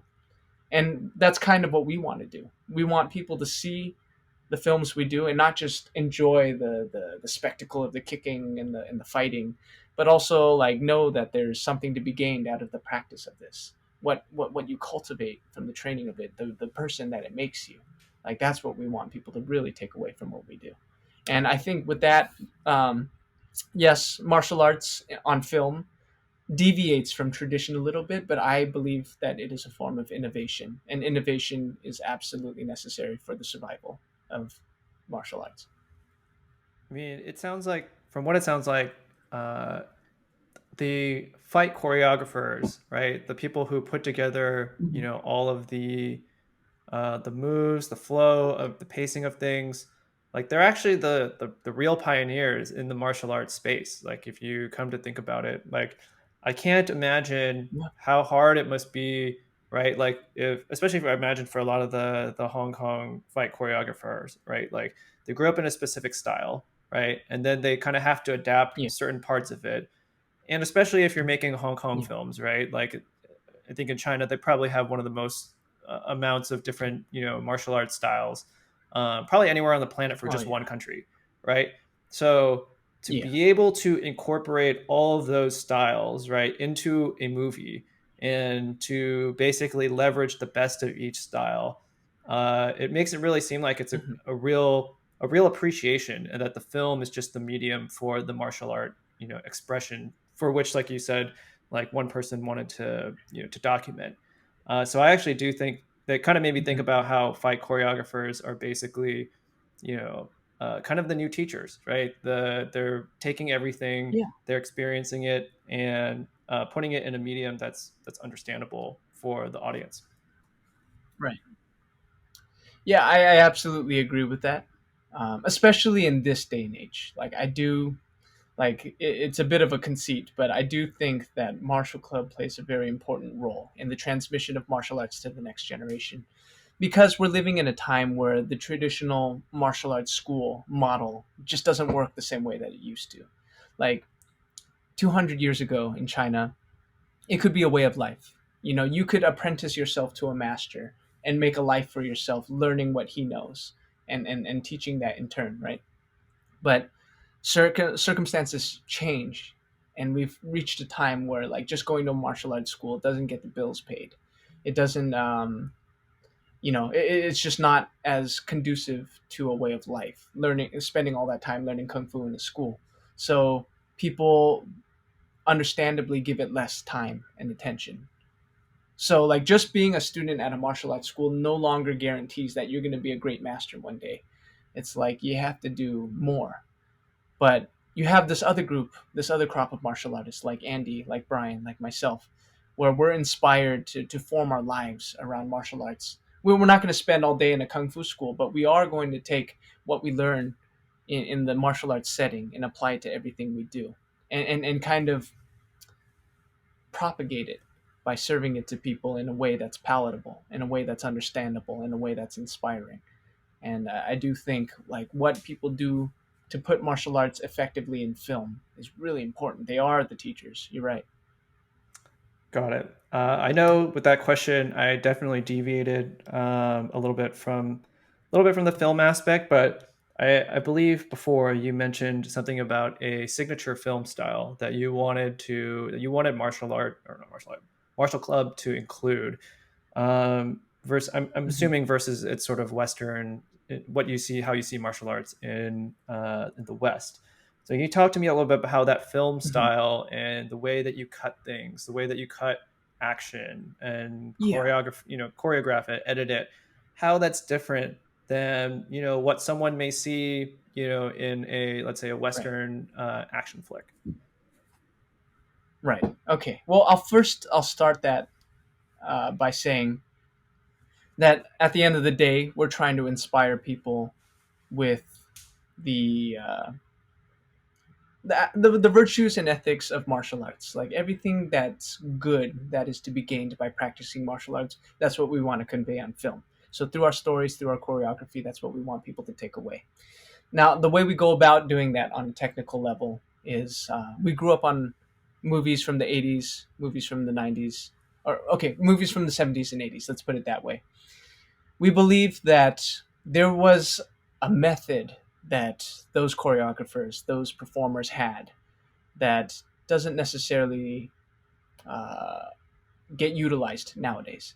So nowadays we have technology, we have special effects, we have wires, we have CGI, we have all of these things that kind of shortcut what that was. What that was a generation of people who spent their entire childhood, their entire lives breaking their bodies, training day in and day in and day out in Peking opera schools, learning to kick really, really high, learning to flip without the use of their hands, learning to do like fantastic spinning kicks, and perform in such a way that was pleasing to the audience. Can you explain, Daniel? Can you Nowadays, explain Peking, the Peking Opera School system a little bit, just for people who are not as right, familiar? Because I think people might just think, oh, it's like a right, right, ballet right. school or it's like a dance school, like, but Okay. it's.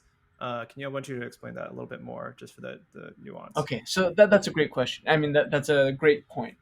So Peking opera is a form of theater entertainment that's native to Chinese culture. but it's more than singing. Singing is definitely part of it, but it's a form of theater that combines all of the elements, all of the performing arts. So you have acting, you have theater, you have singing, you have acrobatics, you have stunts, you have stage combat. It's like all of that wrapped up into one show, and has a very rich culture. And to be a Peking opera performer takes a lifetime of training. So what happened was in the 18th century, 19th century, no, like 17th and 18th century, I would say, kids would be submitted into these schools at a very early age, and they're basically broken into submission, like very much like ballerinas are trained today, where like their bodies are stretched to the utmost limit, where they're trained to like kick. Their feet can go all the way up here without it hurting them, and they have to learn to overcome their fear by flipping. They're made to flip not just on the ground, but they have to flip onto tables, off of tables, under tables. They become incredibly flexible, incredibly acrobatic. Their acting is good, their singing is good. They train basically from the crack of dawn to the setting of the sun in order to hone these skills.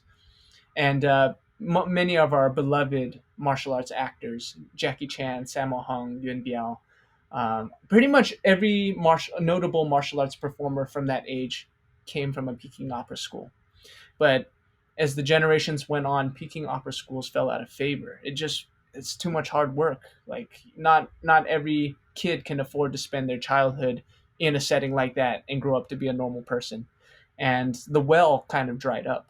Like all of these martial artists who came from Peking backgrounds, they were like that first, second, and third generation of martial arts star.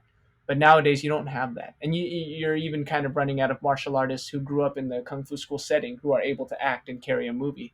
So nowadays, the model has kind of shifted towards pop stars and actors who aren't trained in martial arts, but we compensate by CGI, wire work, stunt doubles. Like you have all this technology that can cover up the fact that these stars aren't martial artists, but you still want martial arts movies. So you do all of this extra stuff to mask these regular actors and make them look like martial arts stars. But the truth is, the people who are really watching know the difference. Um, CGI can only do so much. And maybe that'll be a different story 5 generations from now when computer processing is so much better.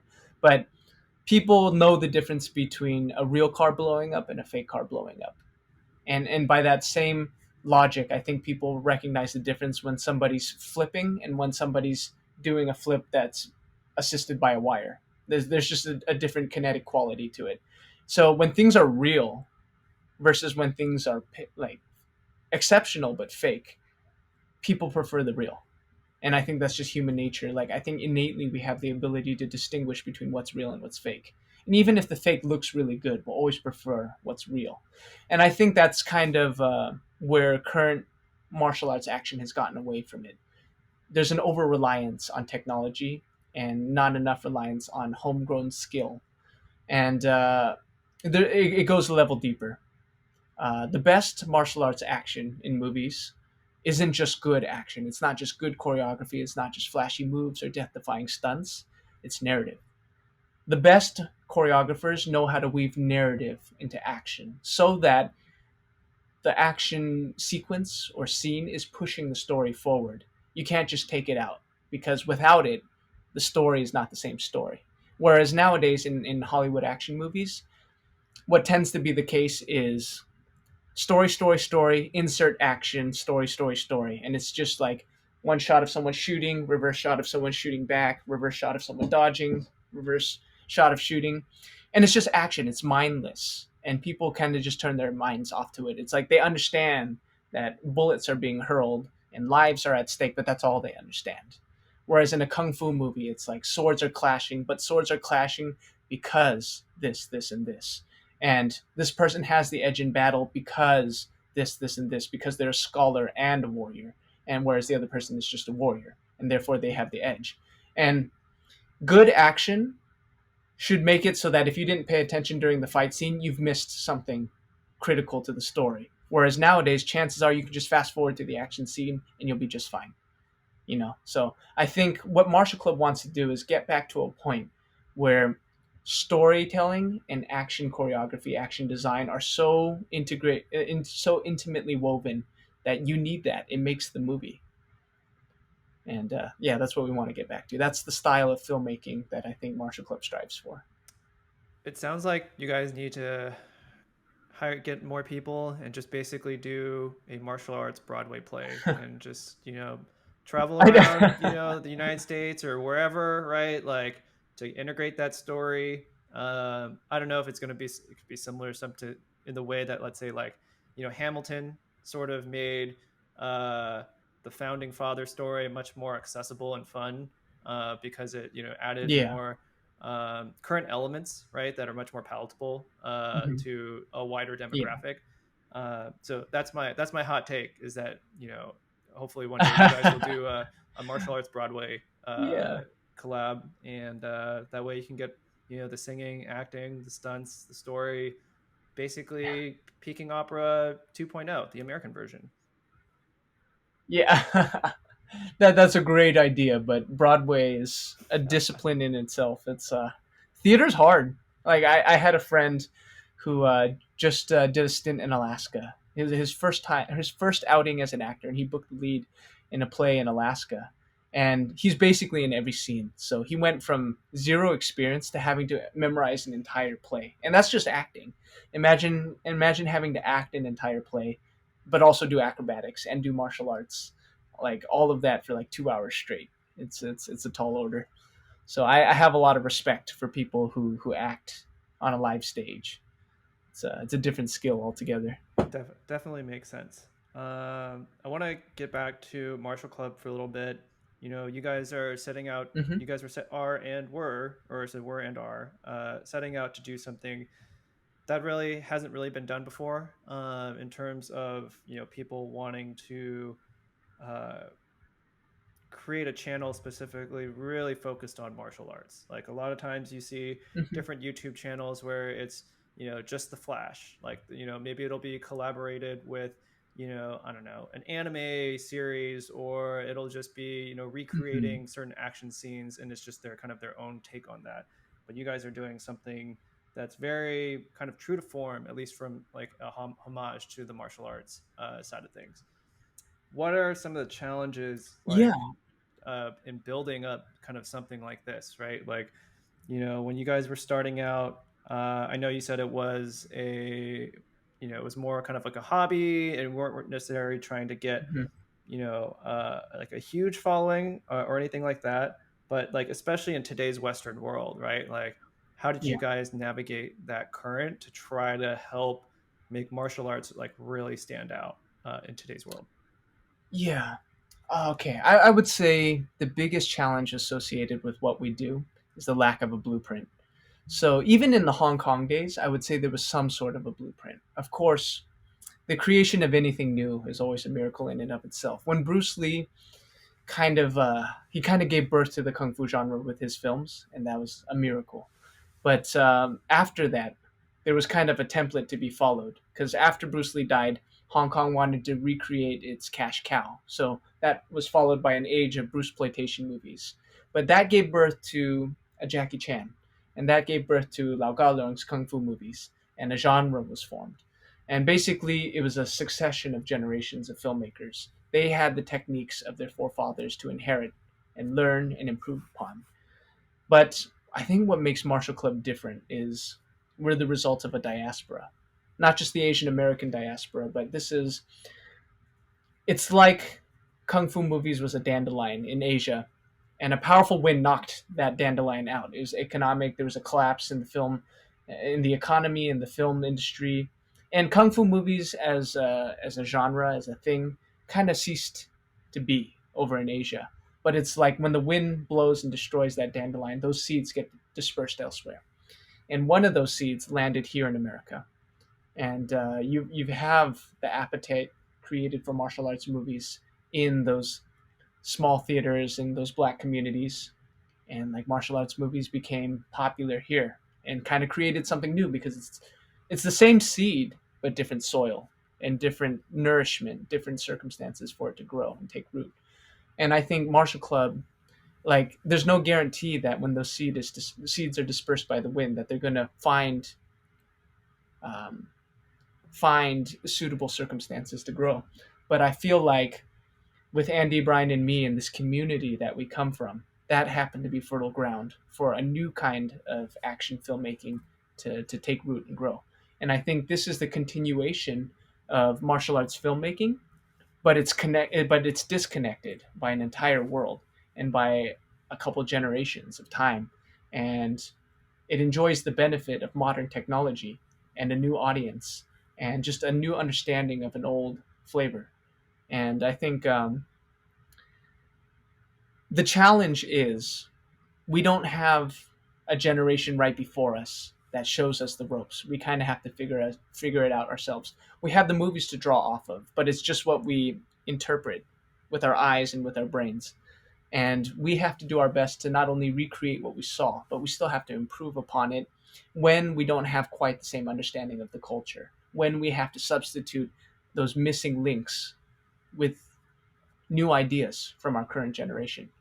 And ultimately, creating anything new is difficult, but it's difficult when you don't have the blueprints that led to what came immediately before you. Got it. I think that makes sense. I'm just curious because you were talking about like not having the blueprint.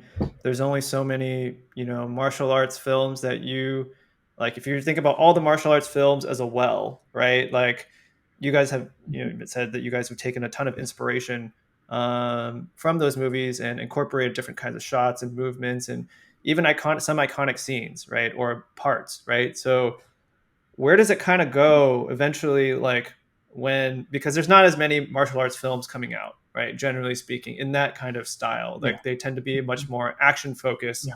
But part of what you guys want is to pay homage, right? So when does the homage, right, to a certain degree evolve into kind of your own thing, since you said that there's not really a blueprint Right. for you guys? Right. So, like I said, there's going to be a lot of missing links, a lot of kind of like in Jurassic Park. They're trying to refill a genetic code. They Yeah. only have fragments from 65 million years ago. It's kind of the same thing for us. Like we understand on a technical level how the action was put together. We even have traditional kung fu training and resources to learn other types of martial arts to fill in some of that. There's still gaps, especially on a cultural level, because none of us grew up in Asia. Like they speak Vietnamese, they have Vietnamese American culture, but they've never lived in Vietnam. I'm Hong Kong. I'm Chinese, but I've never lived in China. I've never lived in Hong Kong. So there's a lot of things culturally that I can't understand. But and that history that we've never learned. But we're experiencing new history right now, here and now, and we're experiencing culture right here and now. So we have to learn to fill in those gaps with our own experience, and therefore it cannot be the same as it was last generation. It ultimately has to become something new. But the trick is how to still make that as potent, as vibrant as the last one was, if not more so. Like how do we make this experience interesting and palatable for your general audience? I think that's the challenge. But we're encouraged because not having that immediate connection to our forebears gives us a degree of freedom to turn it into something new. It just has to be true to its roots somehow. I guess what would you So I say guess it are is kind of like a balance. Yeah, I was gonna say, what would you say are the roots, right? Like, when you look at, the stuff that you're paying homage to, like the Hong Kong cinema films, the martial arts Mm-hmm. films, like what are some of the values, right, that you guys are always keeping in mind in your filmmaking process, in the choreo process? Like, help clarify that for me, like a little bit more, and distill it so that we have a better Yeah. understanding of what direction you're kind of trying to take, specifically from these Right. films. And in addition, right, like the flavor that you're adding on top of it with your own unique lived experiences. Right. Right. So I'll say that Andy, Bryan, and I were martial artists first, and we apply our martial arts mentality and work ethic to filmmaking.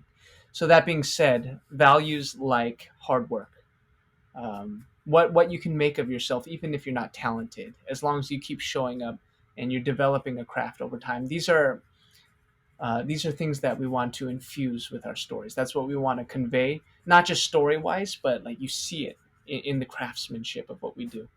Um, so, like we talked about earlier, the scholar and the warrior, we want to be that balance.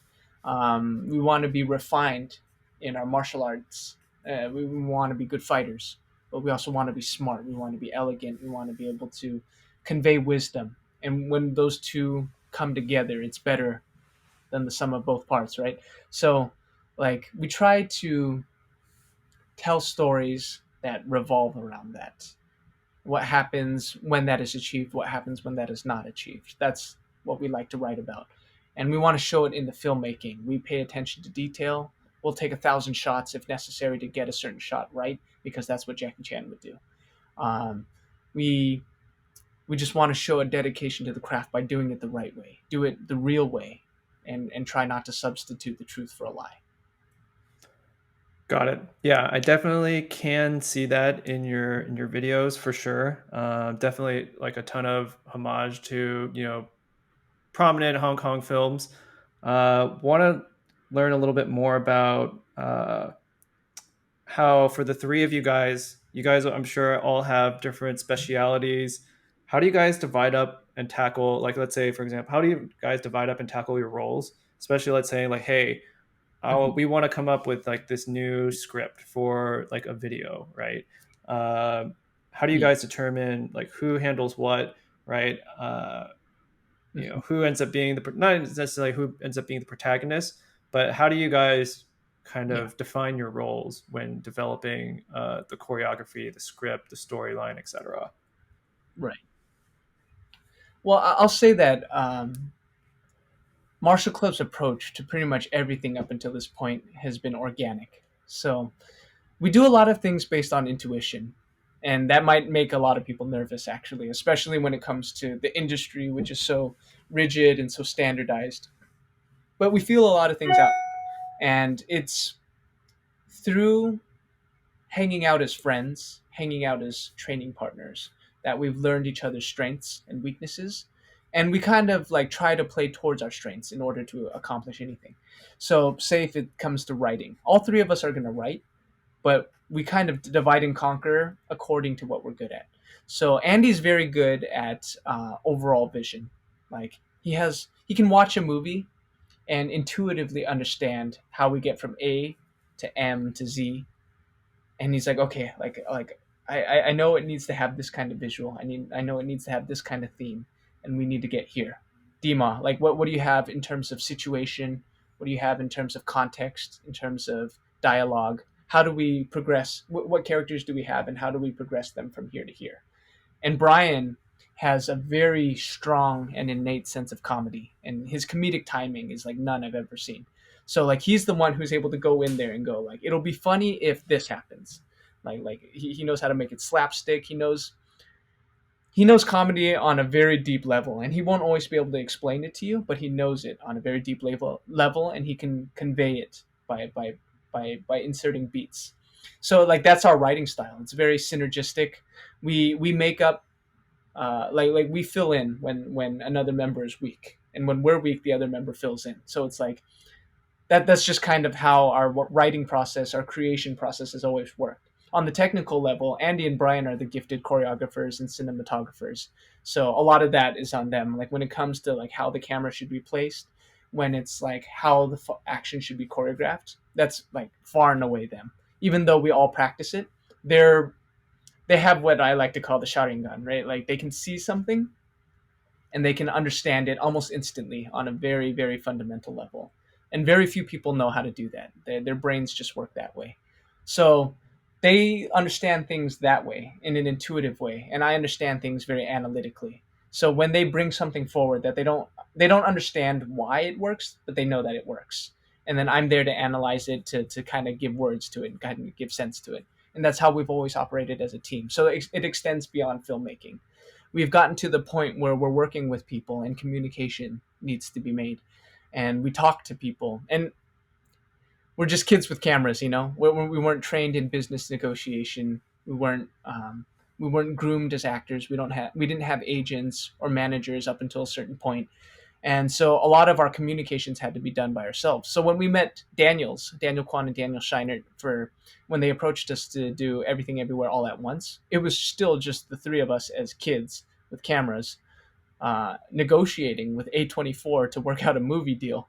So it's like I've never looked at a contract of this scope in my life. I've never drafted an invoice with this many numbers in my life, but I just had to do it. Baptism by fire, and we just kind of use what we do know and use the best of that to extrapolate what we don't know. And in every single time, we've learned something from it. Sometimes the hard way, sometimes not in a perfect way. But that's what's always been pushing us forward. And because there's three of us, we always had that teamwork, that synergy to fall back on. I'll get to the movie stuff in a little bit, but I know from what I've heard or read on the to the press and stuff like that, like Andy and Brian, they didn't necessarily have any formal martial arts training. And I will Mm-hmm. say that I think I was at the premiere in San Francisco on, I think it was Sunday, and Michelle Awesome. Yeoh actually gave them a shout out about their upbringing and the butt plug stuff, and we'll touch on that in a little bit since I do follow you guys on social, and so I saw that all that stuff being posted, but uh, one of the things, yeah, she mentioned all that stuff, and I know that for Brian and Andy, they didn't have formal martial arts training. So, do you think that, because you mentioned that they have like this innate mind, right, for martial Yeah. arts and cinematography, Yeah. do you think that's partially because that's the source, right, of like where they learned martial arts to a certain degree from watching the movies, right, from basically Yeah. almost scouring every single movie, martial arts movie there is, right? So I imagine if you watch so many of those and you're copying the same kind of movements, uh, and kind of Yeah. funny thing is, one of my friends, he became like a dancer in college, and I think he does. I think he still Yeah. does dance. Like he did it. He went to UCLA. He was in one of those like college dance groups as well. And he told me that, I do remember because I grew up with him during like the boy band days where we had VHS to record everything on MTV. Yeah. So he would literally record on MTV all the dance moves of like the boy bands, and he would just practice it for four to Yeah. 5 hours on end. And that's how he got really good at dance, Wow. right? Is literally just watching all of the moves, the choreograph, and you do it so many times that I can imagine that's for Andy and Brian. That's a similar process where it's just like it's etched in their memory, right? Because they've had to. It's a very probably different approach than going to a martial arts school. You're learning the technicalities of the Yeah. form in a more controlled setting versus in a more not, I wouldn't say staged, right, but more in a Yeah. choreographed setting, in an artful sense. Yeah. So Andy actually had a little bit of formal training, Okay. enough to instill the foundation. So like I think he spent 3 years at SCWA, which is Southern California Wushu Academy. And I would say like the foundation carried him really, really far. But I would say everything he's known for, everything Brian's known for, that was mostly self-taught, which is amazing. I have to say that my time with Andy and Brian Lee has unveiled some of the most profound realizations I've made about the martial arts, and that comes from observing two people who've learned most of what they can do outside of the structure of a formal martial arts education. Um, and what one of the biggest takeaways I took from their approach is that martial arts kung fu involves hard work put in over time, skill developed over time. But what I realized is that it's not a direct function of time. I used to think if you practiced for 1 year, you're this good at martial arts. If you practice for 2 years, you're this good. 3 years, 4 years, 5 years, it's not like that. If you practice correctly, and you're constantly looking for that right source of inspiration, If you work hard enough and you have the right level of passion and the right level of inspiration, it could be more like this. It can be an exponential curve. And by the same measure, if you're practicing going through the proper paces, but you never spice it up and you never seek innovation and you never use your imagination, you could just go like that and never meet the expectation. And somebody who's been practicing for a fraction of the time that you have can be way better than you. Like it's not a function of regular time. Um, and what I see about Andy and Brian is that they have so much to prove. You know, like they grew up under such adverse circumstances and they've struggled so hard because they learned from the parents what it is to struggle. Like Andy has this phrase he's been saying a lot lately: you move different when you're hungry. And they're so hungry and they have so much to prove, and they're not bound by this notion of can't. You know, like they say maybe we're stupid, but we just never learned that we can't. So they look at something and there's no Sifu saying like, don't do it like this is wrong. It's like, oh, that person does it nicely, it looks really really good, why don't I try it like that? And they've always had that approach and they've always worked hard and they've always tried to do it exactly the way they see fit, and this is what it's given birth to. So like I think there is such a thing as too much guidance in a formal setting. Sometimes, with the right foundation and the right set of inspiration and a careful eye, you can actually achieve much more. That is such a profound saying right there. It's a hard pill to swallow. I've been under my sequel for 20 years, and they know things that I'll probably never know in a whole lifetime of practicing martial arts. Do you think though it's just a slightly different function, right? Just like the role of a martial arts school, right? Relative to just I don't know if it's like extended daycare to a lot of parents, right? Or just like, hey, these have a lot of values, right? That are good for you, and here's the structure, here's this sort of discipline. I mean, I wouldn't necessarily imagine that Mm-hmm. it's as artful, right? Or like an artful expressiveness, Yeah. right? Like uh, in the way that probably like Andy and Brian have kind of experienced it. So I think maybe it's just coming from slightly different vantage points uh, for the most part. Yeah. I will say that. Yeah. Like I think they live in a world where they're able to have those vantage points. You know, like it's a blessing in disguise that they're the children of immigrant parents who really really had to work their asses off to make sure they stayed afloat. But it's also like without I'm being very critical of this traditional martial arts structure where Sifu teaches student, because without it they wouldn't be here. You know, they'd have nothing to base their passions off of. Like they um, they filled in the gaps from something they saw in movies that actually existed, but it was something they never got to experience firsthand. So they made the best of what they did have and never paid any mind to what they didn't have. And I think that being said, there is a place for martial arts schools in our world. It's not that they're obsolete or decrepit.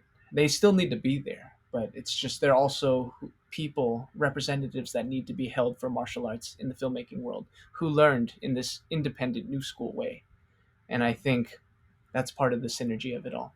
And that's why like you have these traditional martial arts, you have these showy martial arts, these film martial arts, and on the other spectrum you have these combat martial arts, mixed martial arts, boxing, bare knuckle fighting.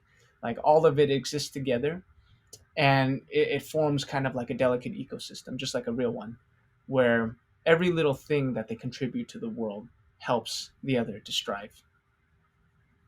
I was actually just strive, about to thrive. say like I was actually just about to say like it sounds like an ecosystem, like you mentioned, and it just seems like probably only in the last I don't know like over time it's obviously expanded, more so with film, with YouTube, and just more mediums to express martial arts overall as a whole. So that's Mhm. pretty good insight I think from your end. Thank you. I do want to get back to something that you mentioned earlier about your martial club's involvement with uh, everything everywhere all at once. So you mentioned that they reached out to you Mm. on a whim. Talk to us a little bit more about like that process. Obviously, Yeah. just the new, like, what did you feel when you guys first like got that message right from A24? And I'm assuming like the Daniels, right, like searching the world, Yeah. to find the right choreography group. Right. Right. Right. So it was very interesting. When we first got the message, we didn't really know what to make of it. And that's actually a similar story for Andy and his involvement with Shang-Chi. And it actually happened around the same time, within weeks of each other, I think. But if I recall correctly, it started with Daniel Kwan reaching out to Brian Lee because he saw a video of martial clubs. I believe it was Dance of the Drunken Mantis, where Andy Lee and Brian Lee fought each other in a style very reminiscent of Golden Harvest kung fu movies, and it was based on Drunken Master, right? And they saw this and they're like, "Dude, this is exactly what we're looking for our movie. You can't find this in any established film industry anymore." They're like, we got to find these guys. We got to scour Asia and find these guys. So they started like diving into the YouTube and digging into the YouTube channel and digging deeper. And they're like, wait, these guys aren't Asian at all. What? And they kept looking. They're like, these guys are from Orange County. What? And they're like, oh my gosh. So I think they found Brian on Facebook and they messaged him and they're like, um, we're Daniels. We're real. We're actual filmmakers, and we want to explore the possibility of having you guys like work on our movie. And then like we've gotten a couple messages like this up until this point, but a lot of them have been like not really established filmmakers. Like if they ever did produce their films, they'd be like C-level movies on some free streaming platform. But according to what these guys were saying, they were legit filmmakers. And it only took a cursory glance at Google to know that these were the guys who directed the Turn Down for What music video. And they're the guys behind Swiss Army Man, which I had seen the trailer for just months prior. And they're like, we want to meet with you. And we're like, oh snap, maybe this sounds a little bit different than all the stuff we've run into before, so maybe we should give it a chance. So we met them, and we instantly recognized that we were birds of a feather because we can tell by the way they talked, by the way, by their passion, by their creativity, by the way they created images in your mind. Like they operated on a very similar level that we operated on. And we knew that we found out that they also had an independent filmmaking background on the internet, on Vimeo. And they made skits kind of like the skits we made. And they too were not bound by the conventions of filmmaking, just like we weren't bound by the conventions of martial arts. And they weren't afraid to be told that they were doing it wrong. And they were free to let their imaginations go wherever direction they would take them in. And they would always find a way to execute practically. That was another thing. They didn't believe in this over reliance on CGI or hiding things or doing it the fake way. They wanted to do it the real way because they knew at the end of the day, the audience knows the difference. So instantly, we recognized a lot of kinship in these filmmakers. And so we entertained their ideas. We wanted to hear what they had in mind. And you've seen the movie now. You know how off the wall it is, right? It is Imagine nuts. hearing the pitch for this movie in words, right? Yeah. Let me ask you a question. What, Okay. what was your interpretation of that? What was your impression of that movie? So my impression of the movie, it is it's funny because the way that this conversation so far has gone is talking about being held back by limitations, right? And like, Mm, it's very much going beyond those limitations and having a I yeah. can versus I cannot, right? What is possible? Hmm. So I felt that it wove in kind of like the typical Asian family trauma story where it's just like Yeah. the dad had something against the mom, and then the mom is pushing that down onto her daughter. um, and I Yeah. felt very much the whole purpose of the multiverse, right, is possibilities, right? It's really Yeah. about overcoming those limitations that you could be anything that you want to be. And so I feel that for, Yeah. uh, and I guess primarily the audience was primarily Asian American. So, but I think it applies, Yeah. overall beyond that, just like it's very much an American movie of like you can do anything and not be held back by limitations.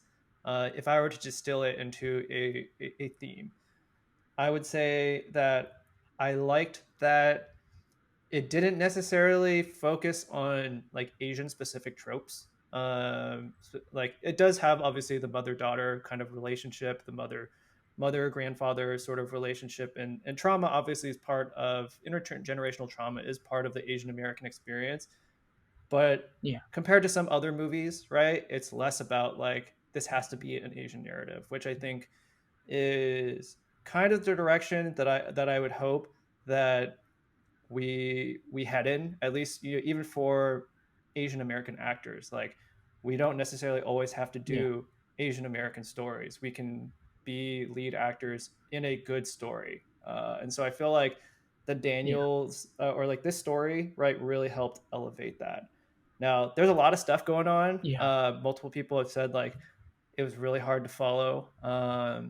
But it's definitely really off the wall, right? Like a lot of creativity, Hmm. but the whole Hmm. creation of it is about possibility, and even the making of it, like Right. from what it sounds like, Yeah. is really about possibility. This is, for Michelle Yeoh, right? Like she's not bound by like an Right. Asian oriented script, right? Like she doesn't necessarily have to be the main focus of like I'm an Asian I'm an Asian mom, right? Or like kind of like her role in Crazy Rich Asians. It's like she gets to be, freed, right? From, kind of whatever like whatever typical roles she's had to play in her career. For you Yeah. guys, right? It's possibilities of being able to perform a lot of the stuff that you already have done with probably what I imagine is a much bigger budget with more things to play with. And so when I was watching the movie, I'm like, Yeah. I have definitely seen that, right? But it's just at a much wider scale or just a higher budget scale from what it Hmm. seems like. So yeah, that's kind of what I thought of the Yeah. movie. It's just it's distilled in possibility. Yeah, that was a very astute observation and interpretation of the movie, and very spot on because I've seen the movie 3 times, and I think you very succinctly stated a lot of the key messages of the movie. But like you saw the scope of it and Yeah, how off the wall it was, how crazy and hard to follow it might be, and imagine that being pitched to us in words, yeah, not with visuals, not with writing, but like in words. It's like, okay, it's this world where there's multiple universes and there's these people who know. I won't say too much, yeah, but yeah, yeah. like people who know how to like take advantage of the fact that it's a multiverse and like off the wall experiences. And like I said earlier, Martial Club's style of filmmaking is always to weave narrative and action and make it so that they're inseparable, right? So the narrative is being supplied to us. Right. Here comes the action, and it's like your narrative is what butt plugs what like dildos what like, and the funny thing was like pretty much day one they mentioned we're gonna have these things. Don't get scared. This is part of the story. Just go with it. And we're like, okay, I mean, I don't know what you're going for here, but all right. And then we just had to like take it on faith that these two mad geniuses knew what they were doing, because like we heard their pedigree, we heard their mindsets, their thought processes, and we just had to trust. You guys know what you're doing, so we're gonna do what you ask for. And we're just gonna trust that we land on the floor with that we land on our feet. And so our confusion continued when they sent us the pitch decks, when they sent us the script. Like imagine reading that movie in script form. With Like just we were words. confused, right? And Yeah. like yeah, with just words. And like cuz in a script every scene change, every setting change is its own header with Yeah. its own thing. So and then you saw scenes where it was just like flashing everywhere. Right, right, right. So every one of those flashes was another like heading, I and will it say made that the they script probably really needed a really disclaimer long. that says like, "Hey, just be warned, there are going to be some flashing lights." So if you have whatever the whole Oh scene yeah. work, right, like message, I was like, I don't know if they put Oh that yeah, yeah. necessarily there. Probably should, just in case someone spazzes out. That would be really unfortunate. This yeah, that's true. I'll see if I can message one of them about that. But yeah, like it was a challenge, and especially that the last fight scene. I won't say too much about it, Right. but it was a very non-traditional fight scene. You'll remember, like it is dealing with themes of catharsis and love, themes that you don't necessarily attribute with fight scenes and motivations for people fighting. So having to choreograph that was a real challenge. And the credit to the Daniels is how unbelievably true to the course they stayed. Because like I look at the finished product and I remember reading back in the script, I'm like, yeah, that's what they said they were going to do. I had no idea how they were going to execute this, but they did it. And I'm like pinkies. Who would have Yeah. thought you could illustrate that with pinkies?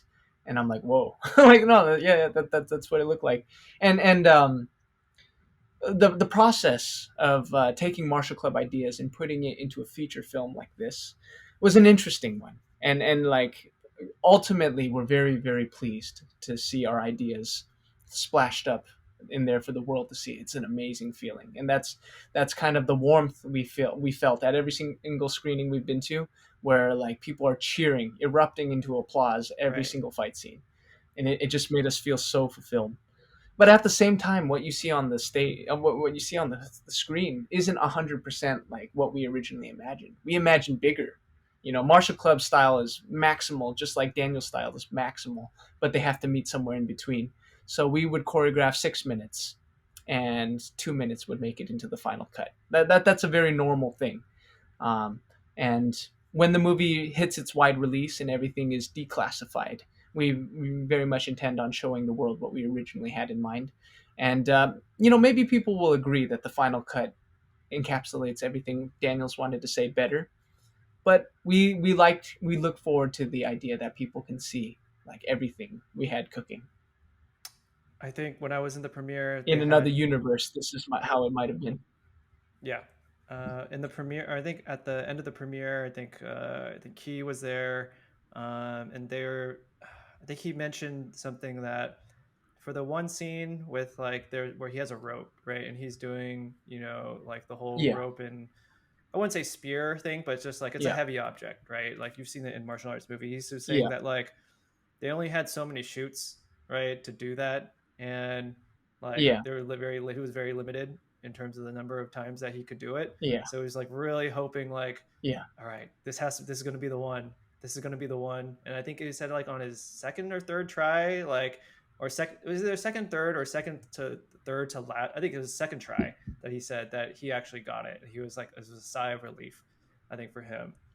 So I thought that was something that was interesting, but talk to me a little bit about, you guys all do your stuff. Like in Martial Club, you guys do all the stunts. You guys are used to all the martial arts stuff. hmm hmm So when working with people, that may not necessarily have like a humongous history, right, of martial arts, right? Like, talk to me a little bit about like that challenge and like, I mean, I guess part of it yeah, goes into integrating styles, but just kind of what we're talking about earlier about how do you get the most bang for your buck for maybe people who don't have martial right, arts or dance experience or can't necessarily do a lot of like the acrobatic type things but still right. create a meaningful action scene.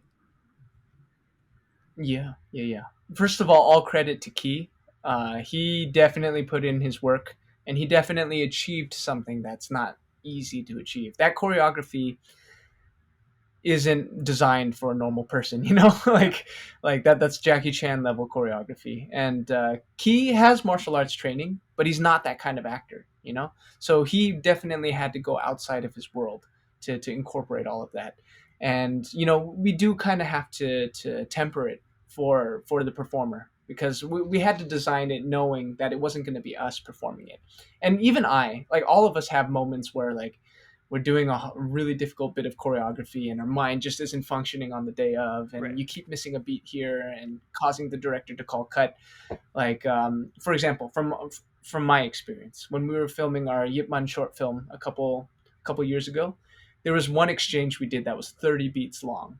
Like, to put it into perspective, the average fight scene in a Hollywood movie, in one take, it's maybe one beat, 1.5 beats. We did one take, 30 beats. what is And you what have to is a remember beat 30 like? movements, 30 distinct Is a movements. beat a movement? Okay, yeah, so essentially, yes. So when you do, like, say in a fight, like you're watching a fight and they go 1, 2, 3. Yeah. So the beat is 1, 2, 3. There's Got it. three Okay. beats, right? Okay. If you watch most kung fu or watch most Hollywood action movies now, every time they do a fight scene, it's literally a beat cut. Right. and then you see this person react, and then a beat cut, you see the person react, and it's a very disjointed feeling. And based on how you shoot it, it can be very jarring because like the person's watching, and it's not like they know ahead of time what they're going to see, so they kind of have to form a geography of this 2D space that's happening in the movie in front of them, and they kind of have to mentally keep track of this world that they're being shown different glimpses of. So if you shoot it in a very disjointed way, all it just looks like is, Right. it just looks like punches coming from different directions, and it's very confusing. But then in kung fu movies, they have like 1, 2, 3, 4, 5, 6, 7, 8, and it's all like in one. It's all in one shot, so you kind of have a sense of where things are progressing. And when they cut, it's simply to show you a better angle of the continuation of this action. So that's called legibility. You want the action to be legible. Right. Anyways, all that being said is like, as opposed to one beat in one cut, you have to do like 8 beats in one cut. It's 8 times more choreography that you have to remember at any given time. So Key, especially when he did that first section of choreography, he had to remember a lot, and he's got to get it right. He's got to get the rhythm right. He's got to hit the right marks. And yeah, I think it did have to be pared down a little bit, but comparatively, like relatively speaking, he was able to carry. Like I would say the spirit of the original previs and what ended up on the screen is, it's very similar. He did a really good job, and of course, stunt people come into play on certain things, but a lot of that was him. Like the heart and soul of that was him, and he accomplished a lot. Got it. Talk to me a little bit about uh, your approach to the fight choreo, right? Like the spirit of it. Not to necessarily get into any details, but like, when the Daniels pitch you this movie, it's going to be multiverse, right? A lot of possibilities.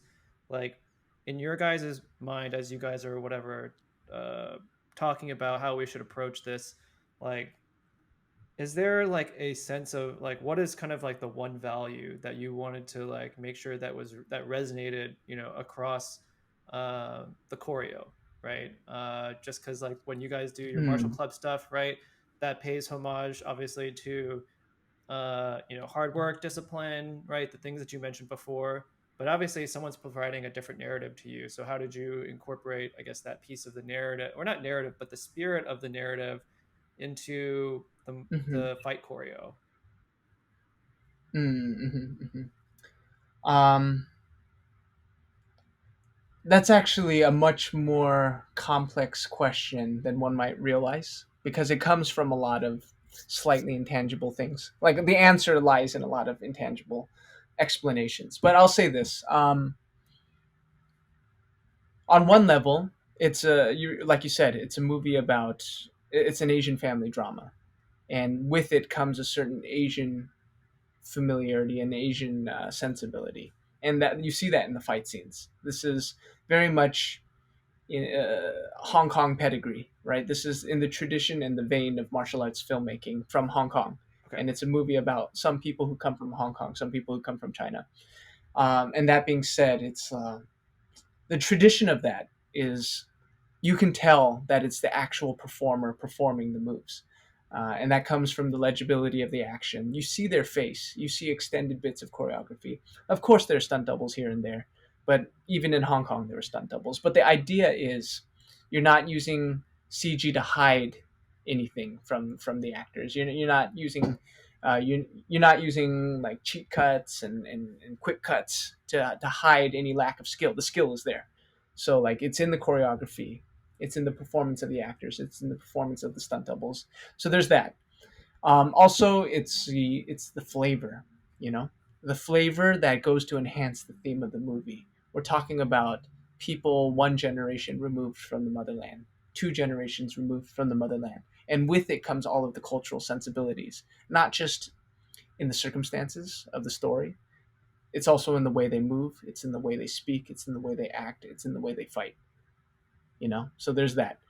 Um, and then that being said, like we trusted that the aesthetic that Daniels wanted was Hong Kong aesthetic. So Got it. we drew from like the most notable things from kung fu movies. And we knew that even though the story is drastically different than the stories being told in Shaw Brothers era and Golden Harvest era, it's going to fit.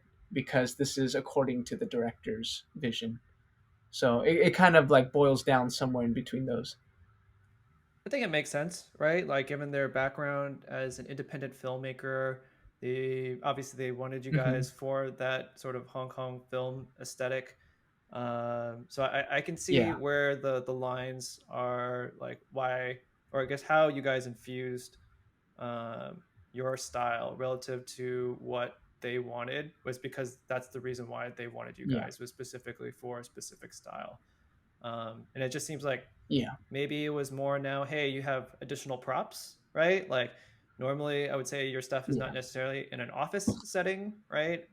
So I would imagine that the props just gave you more to play with that are already based in like kind of what you guys already do. yeah, Cool. yeah. So I want to move on kind of to like some of your experience working with like the actors on set for everything everywhere all at once, just overall mhm. holistically, like working with rising stars, established names, like what did you guys take away from working with different types of Asian American actors, and just being in a creative space with them? Yeah. Okay, I'll start by I'll preface by saying my involvement with the film was mostly in the pre-production part of it. So MartialClub stunt family worked on the pre-visual, so we choreographed a lot of the action before principal photography began. So as far as like actors in the actual cut, it was mostly Andy and Brian as well as DY and our friend Julio. So I didn't actually get to work with a lot of the principal cast, but a lot of them did, and we designed the action knowing that this would be packaged for them. So like for example, I did a lot of the pre-visual that Michelle would be basing her choreography off of. She'd be Got it. watching a video of me to learn what she needs to do. But I never had a lot of like face-to-face working with her and teaching her that. But Andy and Brian did. So what was interesting about it is this movie represents several generations of Asian actors, right? You got James Hong, who's Right. 93 years old right now, Dang, I did and not still know he was talks really, really 93. he clearly. he looks great for 93. He's 93 years old. And what's crazy is that he drives himself to the premiere, he and his wife, and he's wearing a leather jacket. His hair is all black and nice. And I'm really impressed. I hope I can look anywhere close to that if I ever get to 93. But he's just full of life, you know? And he's a veteran in Hollywood acting. He's been Right. in movies 50 years ago, you know, like we've seen, you know. And then Key he was just a kid in the Goonies and Indiana Jones, so he was like in the 80s, and he's always been in the film world, but less so in front of the camera in recent years, and now he's kind of making his return to acting.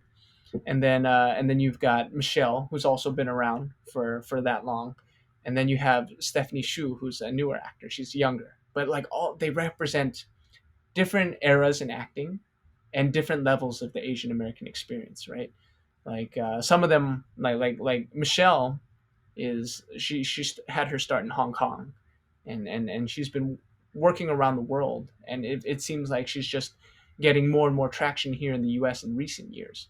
And Key represents a different time in that 80s adventure style movie, and James Hong represents like the like off the wall like Little Trouble, Yeah. Big Trouble in Little China kind of thing. Like so, they represent different eras and understandings of what Asians can be in Hollywood, and therefore a different set of sensibilities when it comes to teaching them choreography, right? Sure, sure. Because Michelle has been in martial arts movies since before we were born, and she's naturally really good at it, even if she is 59 years old. She just picks it up like that. Whereas like a Stephanie has to be taught all of this. Like she has her background in other things, in dance and all of that, but like martial arts is a new arena for her, and just like having to cater to different experience levels, different ages, different like cultural understandings of what it is you're showing them. It was an interesting challenge because like it's on the fight choreographers and the teachers and the trainers to be flexible. I And mean, at the it's end of the day, the movie needs to be made. It's got I to mean, look it just good. sounds like you're giving, private martial arts lessons. this is like your dojo, or like basically. essentially, or I Yeah, mean, but you it's like just have a bunch of very teachers. expedited. Yeah. Yeah, Um, very expedited, and millions of dollars are at stake. So no pressure. that's true, but at least I would hope that they're willing listeners. Yeah, I think given the finished result, I'd say that they were. Got it. I want to move past, the movie stuff. I want to talk about uh, kind of your stuff in terms of some of like the solo gigs that you've done, um, and obviously, you guys have martial club is a big part of what you do and what you're involved in. But I know that you also do some other stuff kind of Yeah. on the side outside of martial club that's still somewhat related Hmm. either to martial arts or to acting in general. So talk to me about Right. like, for example, I think you got to meet The Rock, right? In a specific type of like I think it was like a music video specifically. So like Yeah. you know, talk to me about your experience kind of stepping outside of the martial arts realm and more into, I mean, the acting realm, where maybe it doesn't require as much, Yeah. like martial club, like martial arts, and how that experience differs. Right. Well, I'll start again by saying that it's very much a work in progress. I by no figment of, and by no figment of the imagination have I made it. It's definitely something I'm still working on. But I will say it's a good seg because everything everywhere all at once was actually the launch pad that inspired me to quit my job and pursue this. And it was a big leap of faith because like I said, there's no blueprint for what we're doing. I mean there's kind of a blueprint that actors follow. But as a martial artist who's part of a martial arts group that he believes will be the forefront of martial art of tomorrow's martial arts cinema, trying to strike out on his own as an actor, not knowing what kind of security nets are in place, not knowing if you'll even make it, not knowing if you even have the strength to stand on your own 2 feet. It was a scary decision to make, but this movie emboldened me to try because at the end of the day, it's like one, I have faith. Like I believe God will help me do this, or He'll lead me somewhere else. But it's like if I reach the end of my days and I can't say that I tried, then I'd regret it. You know, like I would go to my grave very very sad, knowing that I never explored the limits of my potential, and that's kind of like what got me to make the jump. Because it's okay if I fail. If 3 years from now we're talking and I'm not doing anything closely related to this, at least I knew that I took it as far as it can go. Um, but that being said, it's different, you know. Like it's very much connected in that a lot of it's still connected to martial club, and no matter what it is, I still approach it with a martial arts mentality. You have to being an actor takes a workhorse mentality. You gotta approach it like you're practicing martial arts because it takes reps, and it takes a lot of lessons hard learned. It takes a lot of rejection. It takes a lot of being beaten down, and I'm still in the middle of that. I have probably 1,000 more rejections to go before I really know what it's like to be an actor. Um, but that being said, opportunities still come, and sometimes because I'm part of Martial Club, I've been lucky that I have friends looking out for me. But part of it is just we just make things happen for each other. All of us are looking in different directions and using the benefit of our individual experience to try to benefit ourselves and the others. So it was actually through a connection from Martial Club, through the tricking community, that kind of put me in touch with the Rock's wife of all people. So Lauren Hashian was producing a music video, and that's like it just so happened that one of the locations they had to film it was one of their properties, and we went there just knowing that we were doing a music video for her. But by the end of it, he himself came on to set just to like say hi to everybody and see what was going on. And I found him to be a very personable person. Like it was funny. The day before I met him, one, I didn't know I was going to meet him that day, and two, the day before I met him, my friend who was a cop said he had a cop buddy who was in Savannah. Okay, maybe this is throwing shade, but basically, The Rock he made The Rock out to not be a very nice guy. So I didn't know what to expect when I saw him in person.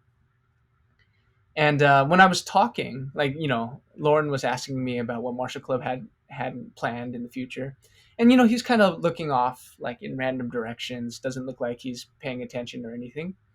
But later on, when we finish the conversation and everybody's leaving, I say bye to the Rock, and he's like, "Hey man, I just wanted to let you know that I'm wishing you the best on your film project." And it turns out he was listening to everything I said. It didn't look like it, but he was actually like processing it. And people that he had just met for the first time the day before, he remembered their names. He's like, "Oh, how's your back? You took a crazy spill yesterday." And like he made an effort to remember people, even if they had no bearing on his career. And yeah, like he just ended up being a really cool person from what I experienced. Got it. That's how I would imagine The Rock to be. He just seems like a really good stand-up dude, and I think that's probably why he's so popular is because he's so authentic to himself. It doesn't really try to. I mean, he obviously knows when to embellish it as part of acting, but there's also the side of him where you can tell he's being genuine.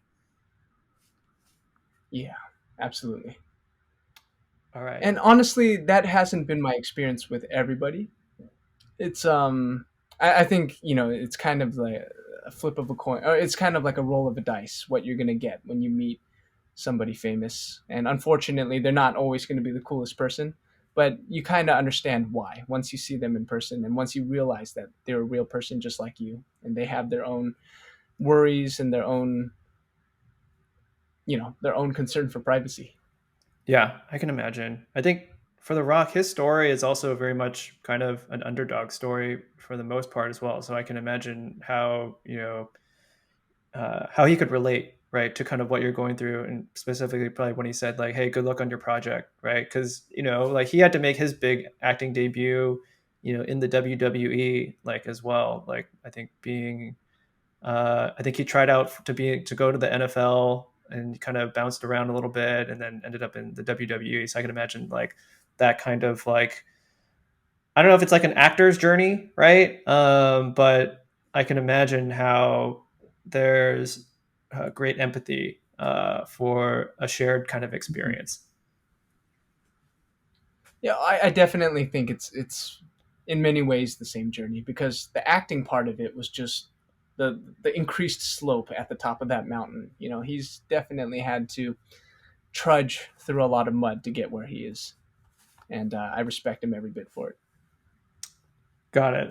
Want to go through a lightning round where I have a bunch of questions, somewhat tangentially related, but some off the cuff.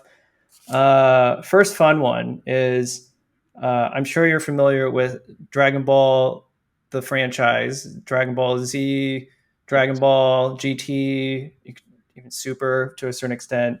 Uh, on Martial Club, right? Who do you, Andy, and Brian most represent Yeah. as your characters in Dragon Ball? Hmm. That's so funny. Okay, the funny thing is, I actually do think about this Okay, without any kind of prompting. I Andy figured is you would. definitely Goku. Okay, Yeah, yeah. Brian is definitely Vegeta. For me, honestly, I'm either Tien, Yamcha, or Krillin. Because, like, you know how, like, in the power scale of yeah, Dragon Ball, there's definitely Goku and Vegeta, and then it's like a steep drop off once you go non Saiyan level, right? yeah. So, so it's like I feel like a Tien or a Yamcha, but Okay. maybe like I'd want to say like maybe like a Trunks, but Trunks is actually like pretty up there. So I don't know, dude. Like I it's feel pretty. like to be honest, you'd probably be more like a Piccolo, right? Let's give you a little bit Oh, more okay. credit. I'll take Piccolo. Yeah, give yourself a little Piccolo's bit. a nice one. Yeah, give yourself a little bit more credit, right? Usually he's calm, right? He's both the scholar and the warrior compared to Goku and Yeah. Vegeta, which are basically warriors for the most part. And obviously scholarly to differing degrees. But yeah, I would say you probably give yourself a little more credit and just be Piccolo because Thank you. he can I be the like voice of Piccolo. reason. Okay, that transformed my thinking. Thank you. Okay. Um, what are your top five martial art movies of all time? Ooh. Okay. That's a tough question, but I suspected you'd ask something like that. So I'm going to give you my five based on wide appeal. Okay. Because I'll admit, kung fu movies, while they're great movies to me, sometimes kung fu movies aren't great movies, Sure. generally speaking. Like, lot, there can be pacing issues, structure issues, all of that. But my list of five greatest kung fu movies in terms of like what everybody would think, I would say Yip Man is one of them. Which one? Fearless The first is another one? The one. first Hitmon? Uh, Yip Man, the first one. Okay, Yeah, okay. All let's right, go all with the right. first one. Okay, okay. Every other one kind of suffers from sequelitis. They're all great movies, but the first one is one of the only ones that can be objectively called a good movie. Okay. Um, okay, so Yip Man definitely, and that's more of a recent movie. So let's go a little bit deeper. You got Fist of Legend. That was in 1993. That's a good movie. 1990, something like that. And then you also got Iron Monkey, which was also 1993. Uh, I think I said Fearless, which No. is actually That's the fourth one. 2006. Yeah. Okay, that's the fourth one. And Yeah. then fifth, let's go. I'm gonna go Drunken Master 2. Okay.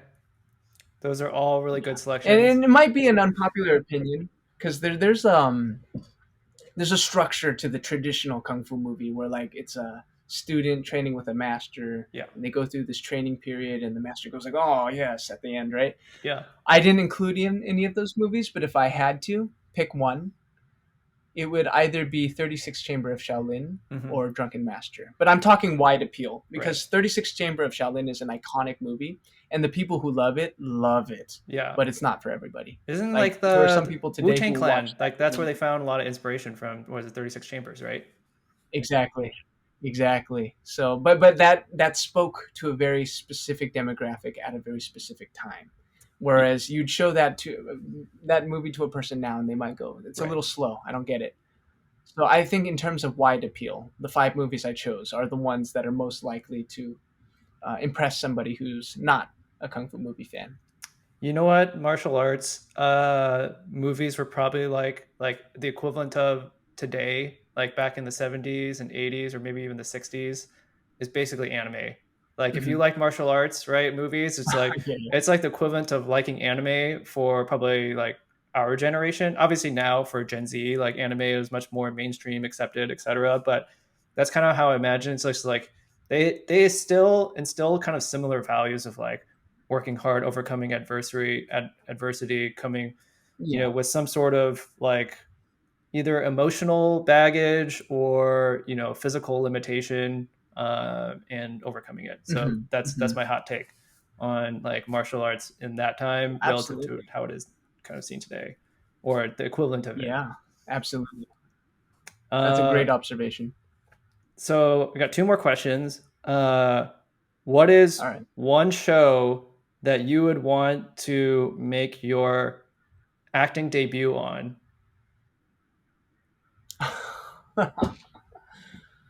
Okay. TV Okay. show. Let's see. It could be a TV show, movie, TV show. franchise, series. Like if you wanted to say MCU, great, right? But if there's something that means a little bit more to you from like a specific show that you would like to use your acting debut on, could include martial arts or not. What would it be? So you said film and TV. Well, film wise, right? Like it would just have to be part of a franchise, right? Like so, like if you think about the MCU, right? Oh, Like okay. it's So part it of has a to be. canonical series, right? Yeah. Or the DCU or whatever. But I just said anything that has a Okay. consistent show, right? Like that, will see you for seasons or additional movies thereafter. Right. Right. Right. Okay. Okay. And does it have to be a show that's actually in development or actually out? Let's just say Be like it careful. has to actually be out. Like, where is there going to be a possibility, Okay. right? We could see you sometime in the future on Okay. this fantasy Okay. show that's actually still running. Okay. I got it. I got it. Cobra Kai. Cobra Kai. That's exactly what I was hoping the answer would be. I'm that predictable. I think it's All just right. All like right. going Because going I back. was I was running Yeah, I could tell I you're was running them ready. through my head. No, no. I actually had a lot of choices that were like competing for my attention. I would love to be on Warrior. Okay. To a lesser extent, Kung Fu, but it's a little too CW for me. I'd love to be on Power Rangers. I'd love to be on Avatar if they ever do a live action show, I think which I they hear are they on might. Netflix. Um, I think they are, huh? Yeah, because But they're I releasing the think of all the cast. choices, Yeah, yeah, that's right. That's right. Avatar would be a good choice, but that might be a movie, or is that I a series? I can't forget. I forgot whether I think I want to say it's a series. I feel like it should be a series. Okay, it should be a series for sure. It doesn't work as a movie, and that's a close one because firebending is actually based on the style of kung fu I actually practice. So it would be great to bring like a legitimate version of it to the screen. That'd be so Fair, awesome. fair, fair. But I have to say Cobra Kai just because it's too much fun. I Like feel it like incorporates so many things that I love. it hits close to home, right? Like it's like in It LA, super does. right? I think it's what in the valley, right? Not that Torrance is in the valley, Yeah, but it's just like it's right there, right? Like it's yeah, really it up your does feel alley. like it's right there. Yeah.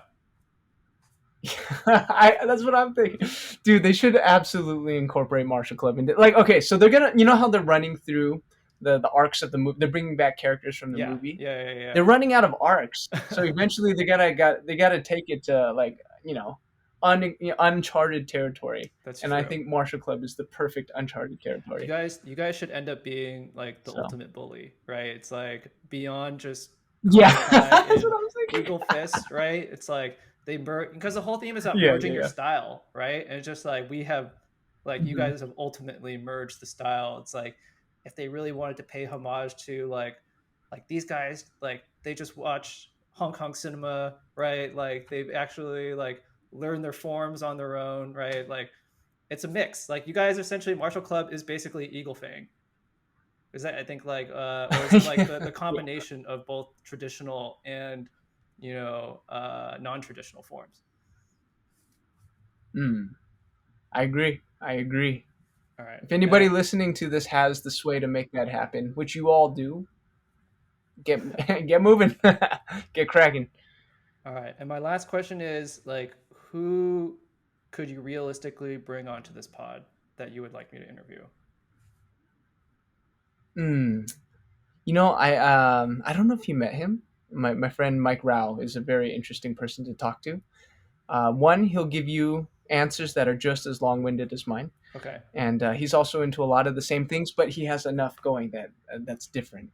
He's also pursuing acting, but he's also an aspiring chef and entrepreneur.